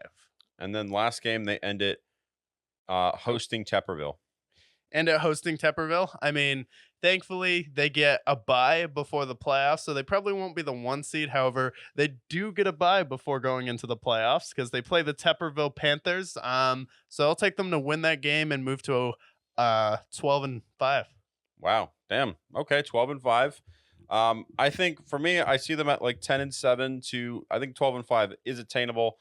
All depends on how Kirk bounces back from that injury, but overall, they have a good offensive clientele. The defense should be a little better with Raheem Morris, so definitely, I think they should win that division. Yeah, and I think the win range for them, I think 10 to 12 wins is fair. Maybe they lose the Cowboys game in there. Maybe they lose the Chargers game, but there's probably another loss that I don't see. However, I do think they're right in that if we're picking like a 3-game win range, 10-12. So we'll see if it's enough to win when we preview the Tampa Bay Buccaneers schedule. But it's time to go over your favorite team in the NFL, the Tepperville Panthers, at least favorite team to hate on. Yeah, I mean, if you're a fan of the show, you know the infamous, world-renowned, the reason why you have a telephone, worst top 5. And a weekly participant on this show is the Carolina Panthers, because not only do they have the worst owner, maybe not even in just the NFL, but in just all professional sports,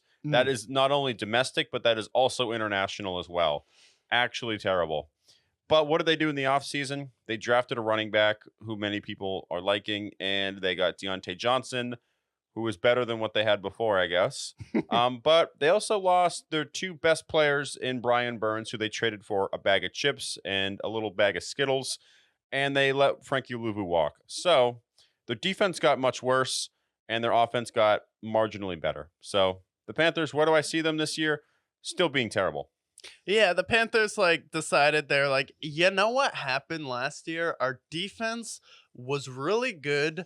So maybe if our defense sucks next year and we add some pieces on offense, maybe we can equally suck across the board. Maybe that's the good strategy because we didn't get our number one pick last year. So let's suck even more than we did. And our defense was actually keeping us in games and actually a pretty solid unit last year. But we're like, you know what? Let's suck equally now. So let's see just how much they suck next year. Let's see if they can maybe get a tie. Knowing the fact that Brian Burns and Frankie Louvu are not going to be there. They go to New Orleans the first game, and you had the Saints winning that one. Yes, I do have the Saints winning that one. The good news when we go over this, I know that I won't be kind to them, and the Carolina Panthers fans will be upset. The good news is that this time around, you guys actually have your first round pick. So just remember that. Yeah, just remember you have your first round pick as some food for thought when you're sitting at Ophir in October. And next week you play the Chargers at home. Yeah, and I take the Chargers in that one. Say what you will. Surprise. And then after that, they go to Las Vegas to face the Antonio Pierce led Raiders. Yeah, and that Raiders team is going to annihilate them. Max Crosby saying words that should not be said to anybody in that game. And then after that, they host the Cincinnati Bengals in September. Oh, yeah. Too bad the Bengals have Joe Burrow and Jamar Chase and T. Higgins and Trenton Irwin. I think they'll be just fine. And they have Zach Moss if we want to throw him out there too. So, Yeah. unfortunately, Yeah, everyone's out here terrified of Trent Irwin.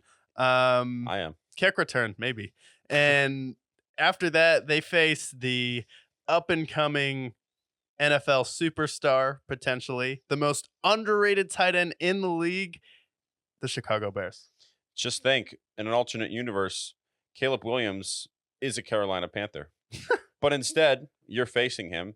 And in the most Tepperville way, I feel like he's going to drop 300 yards, maybe throw for 3 touchdowns, and just annihilate this Panthers team. And why is it that they're facing Caleb Williams? Oh, because you traded a first round pick to get rid of DJ Moore. Yeah. And ultimately, that pick, it turns out when you trade, your team sucked because you didn't have a number one receiver. You had Adam Thielen, sorry. You traded them away and gave the Bears another pick along with DJ Moore. They had the pick to take Caleb Williams. So, Yeah, good. like every time I talk about that trade, I think I'm losing my mind that I'm saying that they gave away a first round pick to get rid of DJ Moore. I'm like, I have to pinch myself a little bit. And then I ask you, I'm like, did they actually do that? Like They did. They actually gave up a first round pick for that. I'm not They going did. crazy. No, they genuinely said, you know what? You guys can have DJ Moore and the number one overall pick the next year so that they could take Bryce Young. Congratulations. And then after that, they face the Atlanta Falcons, and I took the Falcons to win both games versus the Panthers here. So Yeah. we're sitting at 0-6 right now currently. Oh, you hate to see it.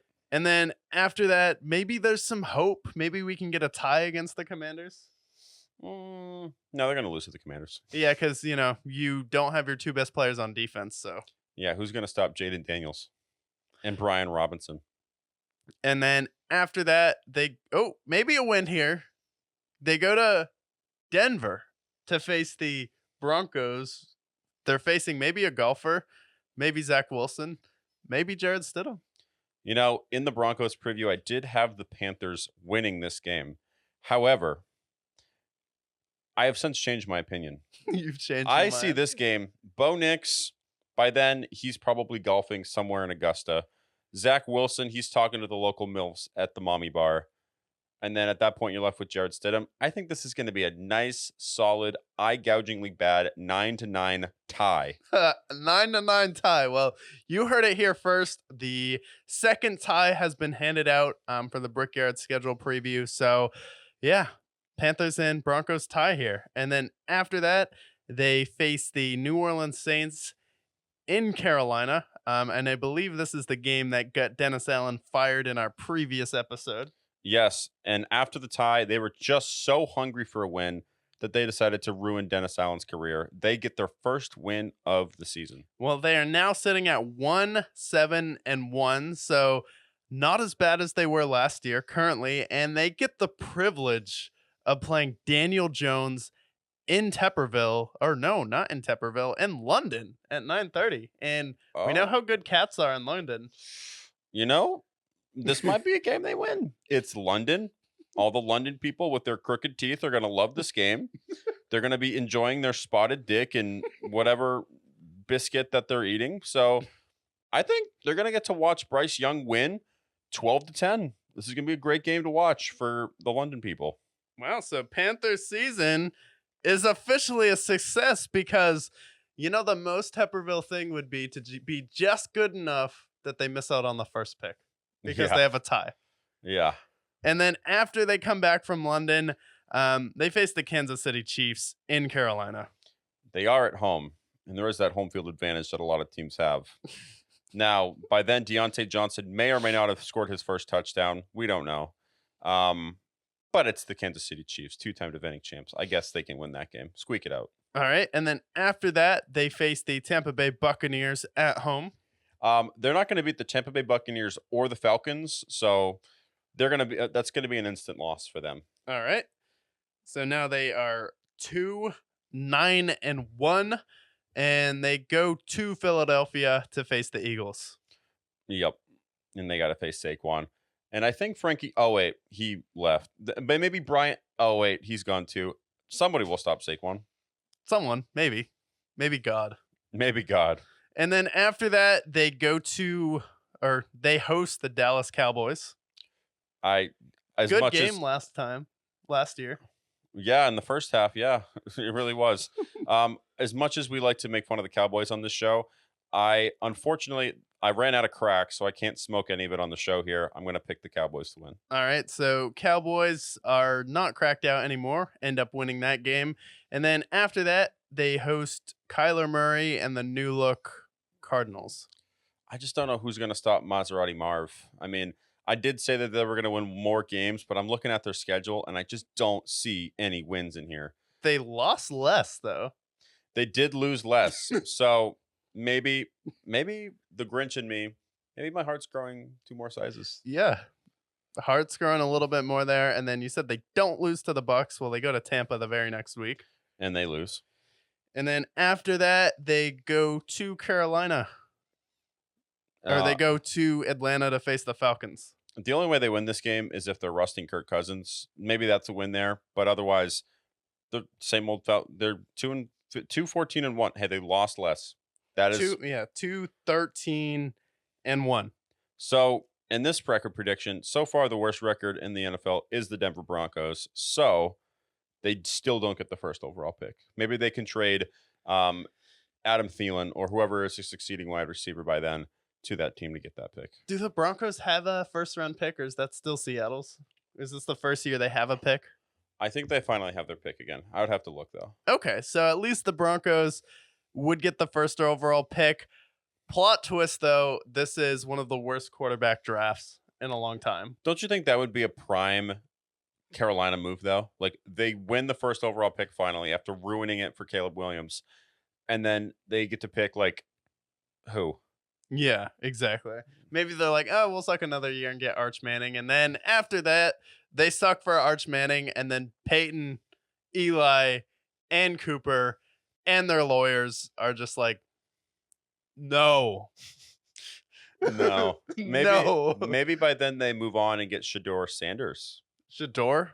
Maybe. But I also think Dion, their lawyers. Do the same thing. No. Like, no one's going to go to. I think that would be the first time a team would be like, a player would be like, "We'll go there if you get a new owner."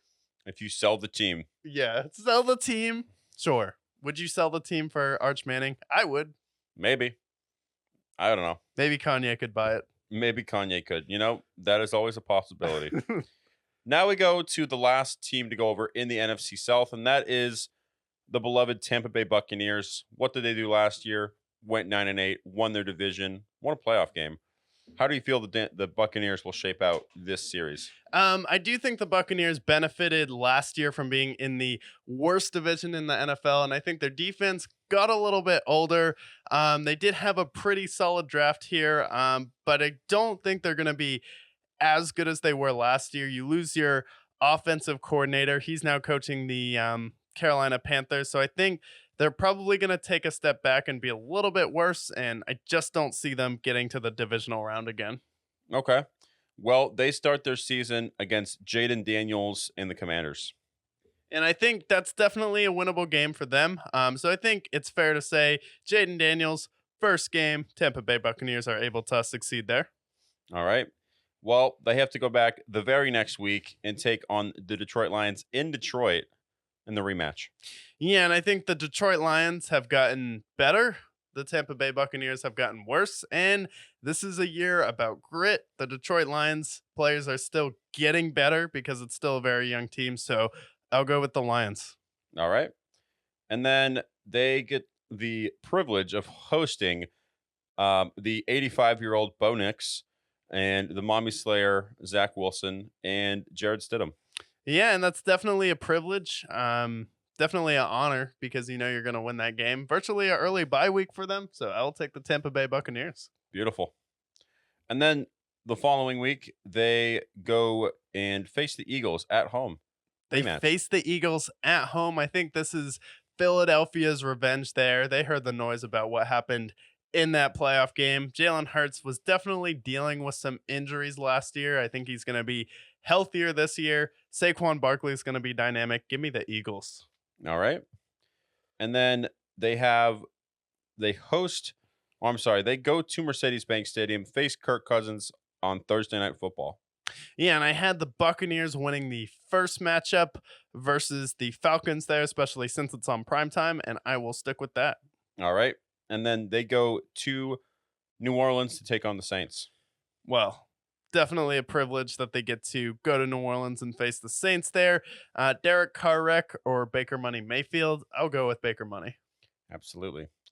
Then they have another primetime game on Monday night, and they face Lamar Jackson and Derrick Henry in the Ravens. Yeah, terrifying matchup. Complete mismatch for the Tampa Bay Buccaneers. Give me the Ravens all day. All right. And then you mentioned that the Falcons would get their revenge. Well, there's a 1:00 game the following week where they host the Falcons. Yeah, and just a bad time to play Kirk Cousins. Yeah, no doubt.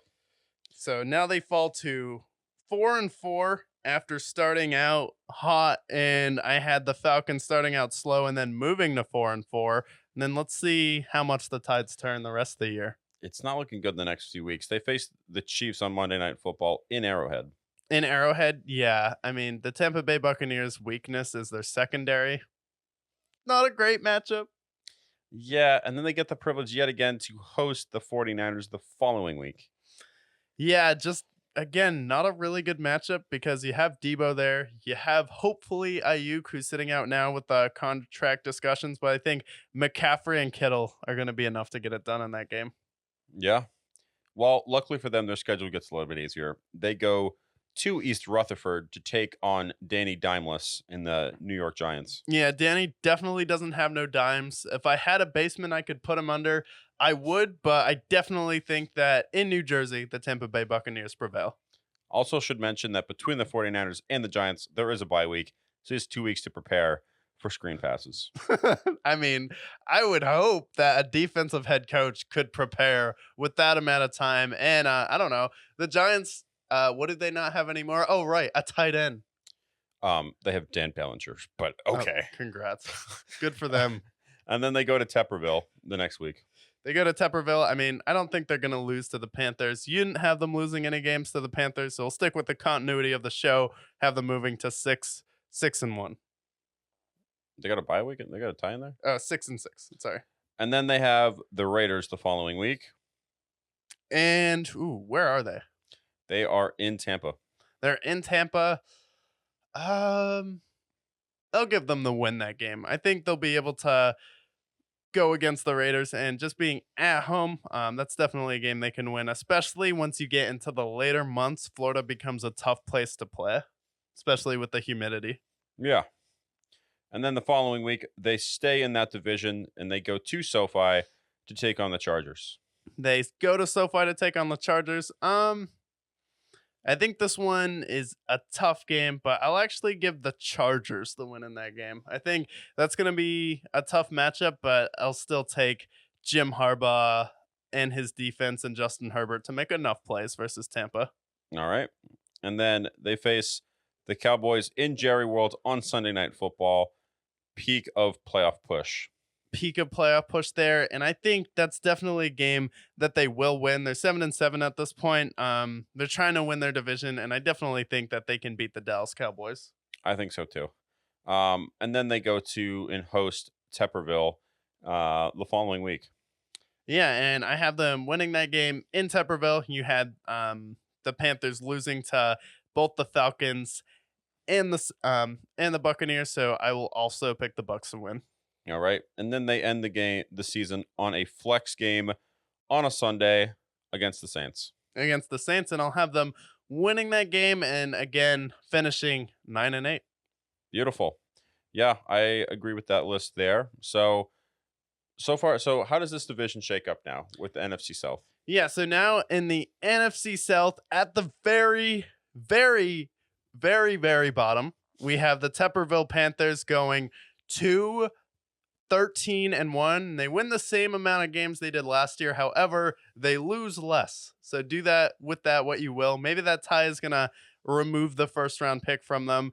Could be the first year we have two teams in the top two with a tie in the Broncos and the Panthers. And then we have the Saints at 6-11. We have the Bucs at 9-8. And then we have the Falcons finishing at 12-5.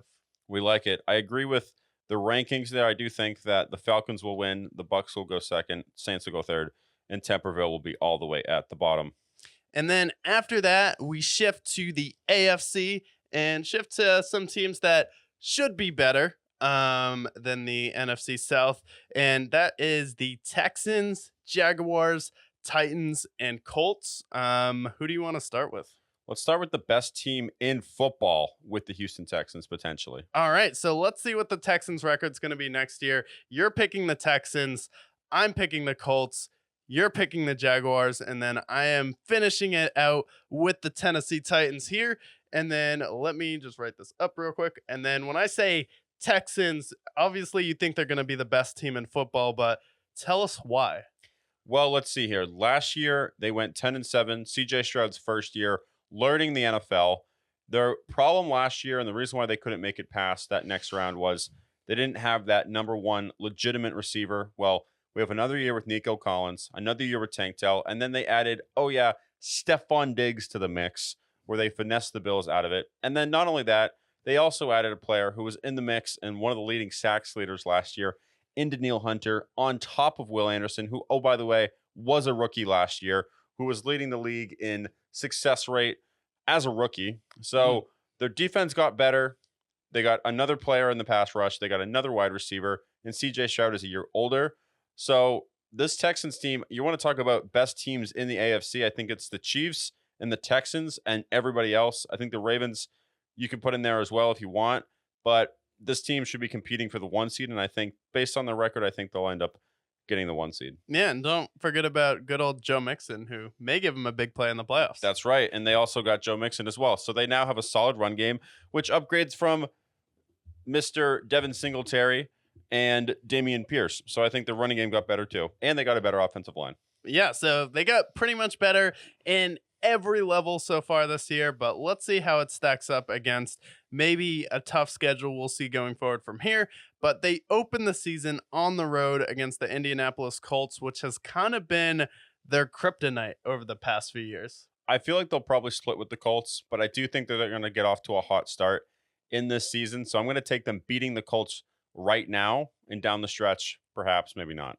All right. So after they go to Indianapolis, they host Caleb Williams and the Chicago Bears on Sunday Night Football. Yeah, this is going to be a great game to watch, but ultimately, I think Caleb Williams is still entering the league. He still has some things to overcome. I'll take the Texans. All right. And then after that, they get to go to Minnesota. And are they playing the kid from The Sixth Sense? Are they playing JJ McCarthy?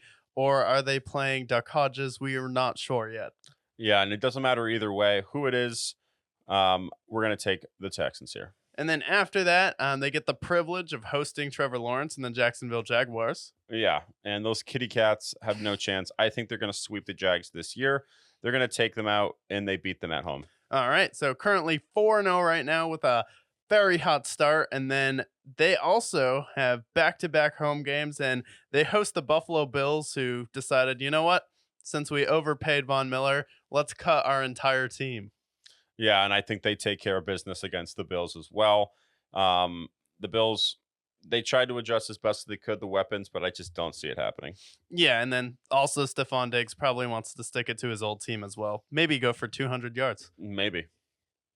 And then after that, they go to New England to face off against the Patriots. Will it be Jacoby Brissett or Drake May? We don't, or even hell, Joe Milton, who they took later on. Or Bailey. Or Bailey Zappi, if he's still in the mix. Either way, I think the Texans do their worst. All right, so you have them off to a blazing hot start at 6-0, and then they head to Green Bay at 1 o'clock to face Jordan Love and the Packers. And I will take them to beat the Packers as well. And then after they face the Packers, they host the Indianapolis Colts. You said you had them splitting there, maybe come back down to earth. I think that as much as I like their hot start, ultimately, I do not think they will go undefeated, so I will pick the Colts to beat them. All right, and then after that, on Thursday Night Football, it's scary hours because they play a Halloween game versus the New York Jets and Aaron Rodgers. This is going to be a great game. This is a losable game, potentially. Whether it's the Colts or the Jets, I'm going to take the Texans to win, though. All right, and after that, they go back home and they face the Detroit Lions in Houston. Yeah, and honestly, this is my ideal Super Bowl matchup for me. I think right now I'm going to take the Texans to beat the Lions. Okay, so you're taking the Texans to beat the Lions in this game? Tough game, though. Tough game. This is pulling out the heartstrings. I am the Texans whisperer after all, so it's only right that I pick that. But that's going to be one of the best games of the year. All right. And then after that, the Texans are about to flip the entire state of Texas to Houston because they get a primetime game versus the Dallas Cowboys in the battle for Texas. I can't tell you what's about to happen. All I can say is that Micah Parsons will not be happy on his podcast following it as the Texans become the kings of Texas easily enough, taking down the Cowboys. Yeah, even though we lost 42-10, I mean, it's not like we're that far apart, right? No, of course not. And then after that, they host the Tennessee Titans in Houston. All right. And I will take them to beat the Titans this time around. Maybe there's some trouble down the road. We'll see. All right. And then they are currently 11-1-1, and you said, or 11-1. And then after that, they go to Jacksonville to face the Jaguars, and you said they sweep the Jags. I do think they sweep the Jags. All right. So currently 12-1 right now. And then thankfully for them, they go to Miami with a winning record. A severely big winning record. Yeah, I do think that they beat the Dolphins here. All right. And then after that, they go to Kansas City in maybe the battle for the 1 seed, depending on where the standings are right now, face off against Patrick Mahomes against the Chiefs. This is where I'll pick the Chiefs to win. They have the experience. Maybe by then the Texans are full of themselves. They fall back down to earth. They lose to the Chiefs. All right. So currently they are 13-2, but they go back to Houston and they have revenge on their minds right now because they're playing the team that knocked them out of the playoffs, the Baltimore Ravens. And this is a good game. This is a winnable game for them, but I do think ultimately, with where I have my record, I'm going to take them losing to the Ravens in this round. Wow, so 2-game skid heading into the playoffs. Everyone's starting to freak out. Did the Texans get too hot too early and they're going into the playoffs on a cold streak? Can hear all the headlines right now. But thankfully, after that, they get to face Will Levis and the Tennessee Titans in And Nashville. and then I do think they beat the Titans. Okay, so you have them finishing at 14-3. I think that's very fair. I think that's exactly where they should be.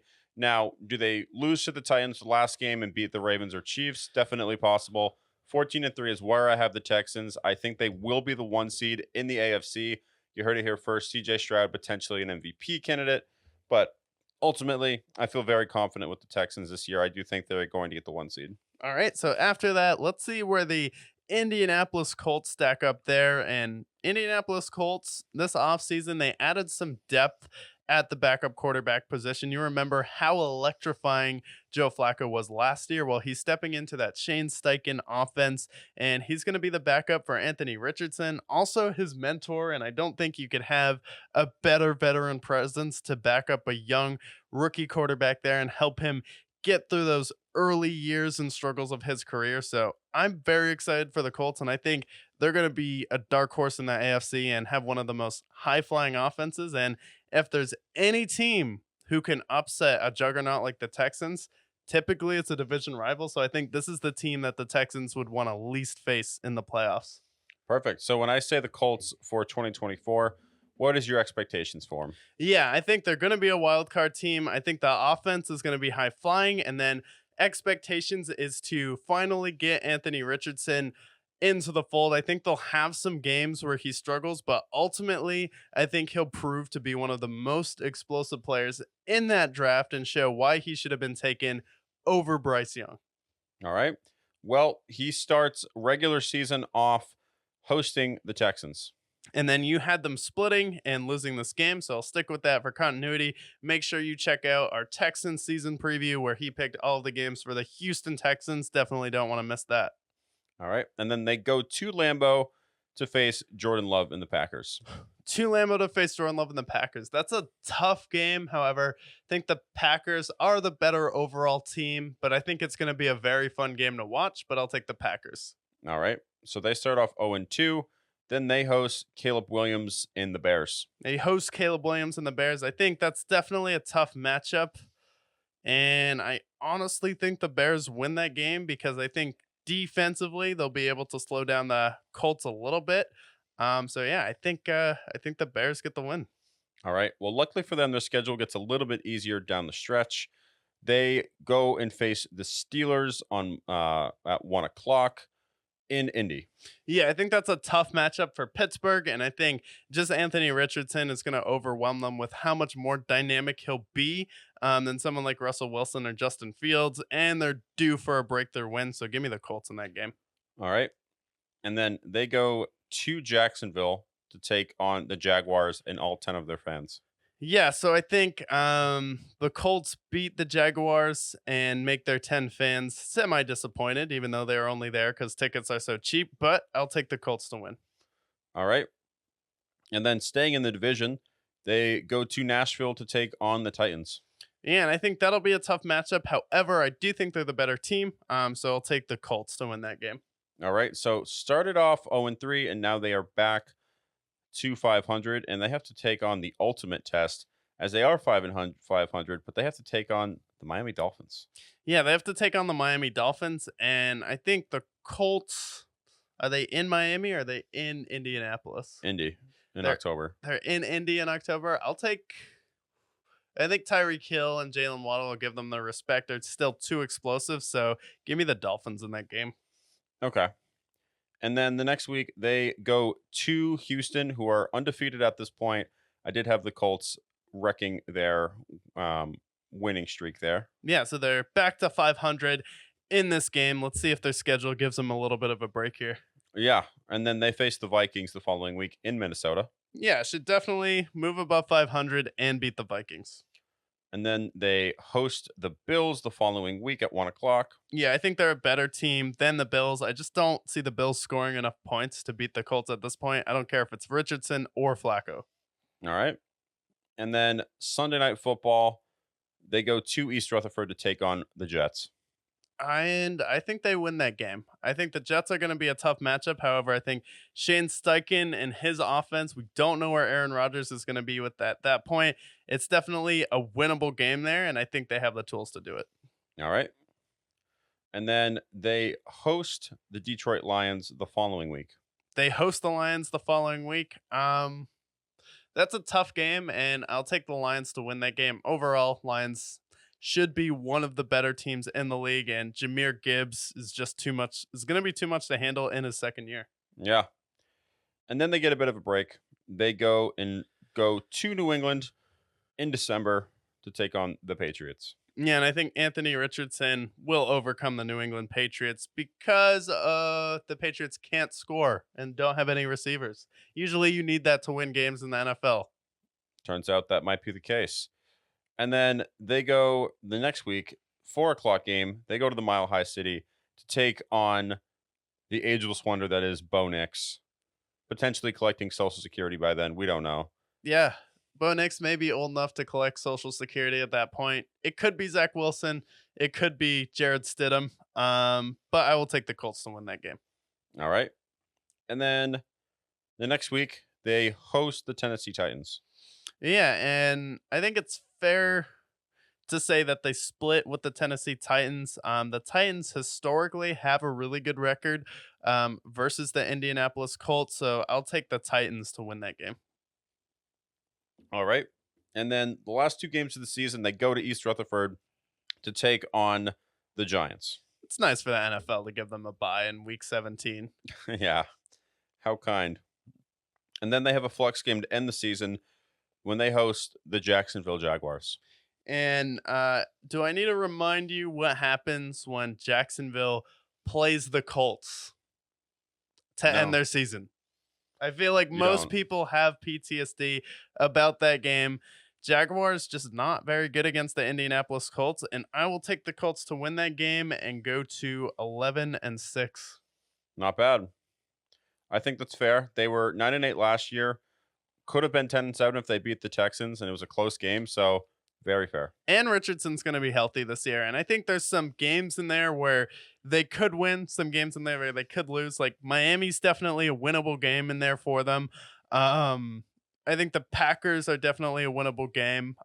So we'll definitely see with the Colts, but I do think they're going to be a really good team next year. Shane Steichen was in the Coach of the Year conversation. They overachieved last year with Gardner Minshew. So let's see what Anthony Richardson's got. But I think, yeah, right in that 9 to 11 win range for the Colts again this year. I think that's fair. And then after that, you are going to be picking the Jacksonville Jaguars season. And honestly, this team is kind of a mystery. Like sometimes they look like one of the better teams in the NFL. Sometimes Trevor Lawrence looks like Daniel Jones, even though they have pretty similar numbers. We all know Trevor's maybe better. We don't know. So when I say Jaguars, what are you thinking? I don't know. I really don't. Like, I know Trevor Lawrence is a good quarterback. Like, I've seen it within him. I've watched the tape, and I've seen the eye test. I know he has it. But at the same time, the rest of the team I don't know, because his number one receiver is still Christian Kirk, who I do love, but I don't know. Number two, they replaced Kelvin Ridley with Gabe Davis. Don't love that. And then other than that, like, their offense is super mediocre. It's a coin flip whether or not they'll be good or not. And then their defense is super mid to me. Like, little dinosaur hands. Trayvon Walker does nothing for me. So honestly, this Jaguars team, I just feel like they're going to disappoint everybody this year. That's how I feel. Yeah, especially it's like, all right, how long is Trevor going to not break out and be everything he's lived up to? And how long are people going to keep giving him a pass? So yeah, he's trying to get paid now. So he should be playing well. However, I think that this could be a year where it turns on its head a little bit. All right, so with that in mind, to start the season, we have the Battle of Florida in the AFC. Jacksonville goes down to Miami to take on the Dolphins. Well, at this point, they are 0-0, which means that they do not have a winning record. So I'm going to take the Dolphins here. I think Tyreek Hill, Jalen Waddle, freshly paid, should be enough for them. And then after that, tough matchup, they go to Cleveland to take on the Browns. And that's a tough defense. I mean, You're still figuring it out with Gabe Davis. I think that is this a winnable game? Maybe, but I'm going to take the Browns here. Yeah, I would take the Browns as well, but I do think it'll be a close game. After that, they go to Buffalo to face the Bills. See, this is a game that just feels like a win for the Jacksonville Jaguars. And it's not even about the Bills and whatever they're dealing with. I just think that Trevor Lawrence just feels like he plays a better game against these pros, and I'm going to give him the win against the Bills here. All right, so their first win comes against Buffalo there at 7:30 on Monday night, and after that, they go to Houston. You weren't a fan of Houston losing to Jacksonville, so still feel that way. Yeah, I do. I think the Texans are going to start off really hot, and I just don't think the Jaguars can stop them. All right, and then after that, Indianapolis Colts come to town and face off against the Jaguars. I believe I had the Colts winning both games against the Jags. The Colts own the Jags, so I'm going to take that with that same mantra there.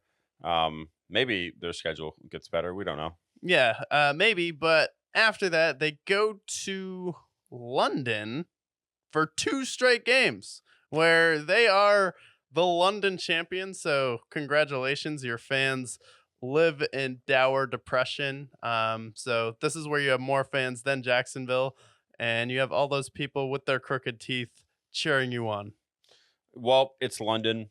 I know they're facing Caleb Williams, who is the better player, we think. But it's London and just Jacksonville. That's just what they do. And then their second home game in London, they play the New England Patriots. And then I think, that's when they really submit themselves as the London Jaguars. They went back to back London games. Yeah. First time ever. Honestly, if they win both games here, just leave them there. Just let them leave in London. Yeah, don't bring them back to They Jacksonville. we don't care. Nobody cares. Jacksonville certainly doesn't. And then after that, they don't get a bye week after that. They go back home and they face Green Bay. Okay, well, the time zone difference in London compared to Green Bay is 5 hours, which is worse than going to the West Coast.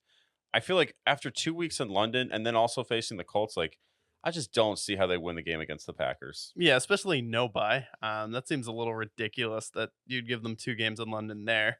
And then after that, they go to Philadelphia to play the Eagles. Looks like on Sunday Night Football. I think it's going to be competitive. You have the Doug Peterson arc there.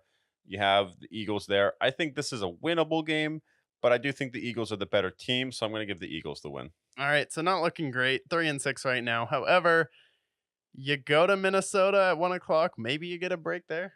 Yeah, I think they can beat the Vikings. All right, So I'll pick them to beat them. So another 4-6, still competitive, still in that playoff conversation. And then, unfortunately, tough matchup. You go to Detroit. They're not going to beat the Lions. And next week following that, they're not going to beat the Texans either. All right, so 2 games in a row. Drop back down to 4-8 after having some hope. And then you play the Titans in Tennessee, who knocked you out of the playoffs last year. Maybe there's some animosity there. I think they're better than what their current record is. I'll give them a win against the Titans. All right, so win in Tennessee versus the Titans. Now they're 5-8. After that, they host the New York Jets, who are also kind of a mystery. We don't know what they're going to be. Well, yeah, we don't know whether it's going to be Aaron Rodgers or whoever their backup is. Insert random Madden generated player potentially. I'll give them the win against the Jets here potentially. I think 6-8, looking better. All right, so after that, they're 6-8, and then they go to Las Vegas to play the Raiders. Maybe you start to pull together some wins. Yeah, I think maybe they finish out strong. I do pick them to beat the Raiders here. Can they get it done? We'll see. All right, so now you're 7-8, really biting your nails here, and they go back home to their 10 fans to face the Titans. And then this is where I think the Titans break their heart and ruin their season. At this point, they're 7-8. They're feeling good. They've won a few games. And then the Titans say, psych, Will Levis, we love mayonnaise. Get the fuck out of here.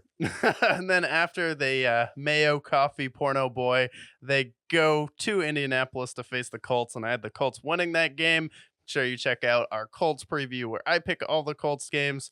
And yeah, they lose to the Colts and fall to 7-10, which honestly for the Jags, 10-7 maybe, but 7-10 probably. Yeah, I mean, are they capable of being 10-7? Maybe. Let's remember last year they were what 8-9. So I don't know. Well, they were 9-8 last year, so I think they take a step back. The Colts are going to be better. I think the Titans are going to be better also. So, can I see them realistically finishing last? Yeah, I do. I really do. I don't know how good this team really is. They don't impress me really in any category. Their weapons are the worst in this division. Their running backs, they're good. I like Travis Etienne, but I'm not impressed with that team. Sorry. Yeah, I'm not impressed with the Jaguars either. They've been too mediocre, and they fumbled their chance to beat the Chiefs. Patrick Mahomes hurt his ankle. They really had a chance to win that game. And then last year, maybe you could attribute it to Trevor Lawrence's injuries, or maybe you could attribute Trevor Lawrence's injuries to them having a bad offensive line, having a bad defense where you had to be out there. Um, so yeah, Jaguars 7-10. Disappointed fans, not really, because you need to have fans to disappoint. So Yeah, Jaguars. but all 15 people in attendance will be disappointed that game. Now we pivot to the last team, AFC South, the Tennessee Titans. What did they do? Well, they added Calvin Ridley. They signed Tyler Boyd. When I say Tennessee Titans, what do you think? Overlooked. I think the Titans are a little bit of an overlooked team. You bring in an offensive head coach for the first time since Mike Vrabel, move on, which was a little bit of a controversial move, but it seemed like it was time. We weren't going anywhere. Maybe he was losing his voice in the locker room a little bit, but you still have some studs on defense. Jeffrey Simmons is still there anchoring your defensive line, and then you have Tajay Spears and you added Tony Pollard. He plays football. He's a guy for you. You still have DeAndre Hopkins. You have Tyler Boyd there. And now you have Calvin Ridley. So it's like, okay, our offense is actually pretty solid. Will Levis showed you some flashes. So I think there'll definitely be a lot of games they lose, but I think they're going to play some upset ball and beat some teams that they should not this year. Okay. Well, let's get started here. They go to Soldier Field and they take on the Bears and the premiere of Caleb Williams. Yeah, and I think this game reeks of spoiled mayonnaise. Typically, the Bears get out to a slow start. It's going to be Caleb Williams' first game in the league there where Will Levis will officially have a full offseason here. So I actually do think the Titans win because their defense is still pretty good. Okay. Well, they get to continue that mania as they host the ayahuasca Jets. The ayahuasca Jets. Yeah, them hosting the Jets, I think that's definitely a game that they can win. It's going to take Aaron Rodgers some time to get back to normal, and the Titans are just a team that the Jets would lose to. So I actually think they get out to a fairly solid start. All right. And then they host the Green Bay Packers the following week. Yeah, and I think that's where their luck starts to run out a little bit. Where's the love? It's on the Packers side, not the Titans side, unfortunately. So this is their first loss to the Packers. All right. And then they go to Miami in one of those weird double Monday night football games. They go to Miami to face the Dolphins. Yeah, and I think last time they played the Miami Dolphins tough, it looked like a little bit of a mismatch for Miami. And what do they have at this point still? Oh yeah, a winning record. History repeats itself, and they beat Miami again on Monday Night Football. All right. Then they host the Colts in Tennessee. Yes, in Tennessee to take on the Colts. Yeah, and I believe I had the Colts winning this game, Yep. so I'll stick with that, and then have them falling to 3-2. All right. And then they go to Buffalo to take on Josh Allen in the Bills. Yeah, this is just a bad matchup for the Bills, and I think the Titans will be able to win this game. All right. And then the following week at 1 o'clock, they go to Detroit and take on the kneecap killing Lions. Yeah, hold on to your kneecaps, boys, and hopefully they're not covered in mayo, but it will be the Lions to win this game. All right. Then, after a couple of tough games, they host the Patriots in Drake May. It's nice that they have, their offense has a bye where they only need to put up 10 points to win. So I think can the Titans put up 10 points? Probably. So I think they win this game. All right. So down go the Patriots, up go the Titans. And then the following week, they go to SoFi to take on Justin Herbert and Jim Harbaugh in the Chargers. Yeah, and I think this is definitely a winnable game for them. I think all around they have more offensive weapons in this game. Definitely a good battle between Will Levis and Justin Herbert, but I do think Will Levis prevails. All right. And then they host the Minnesota Vikings the following week. Yeah, and I think they're definitely the better team in that game. Is it going to be the kid from The Sixth Sense who sees ghosts in Sam Darnold, or is it going to be JJ McCarthy? I don't think it matters, and I take the Titans. All right. And then they go to Houston the following week, take on the Texans. And unfortunately, that's a tough game for them. Houston's red hot, and I think they fall. All right. And then they go to Washington in their stadium held together by duct tape and take on the Commanders. Yeah, and I think they're a better all around team than the Commanders right now. Not sure exactly how the Commanders are going to look, so I'll give the benefit of the doubt to the Titans. All right. And then they host the Mac Jones led Jaguars the following week.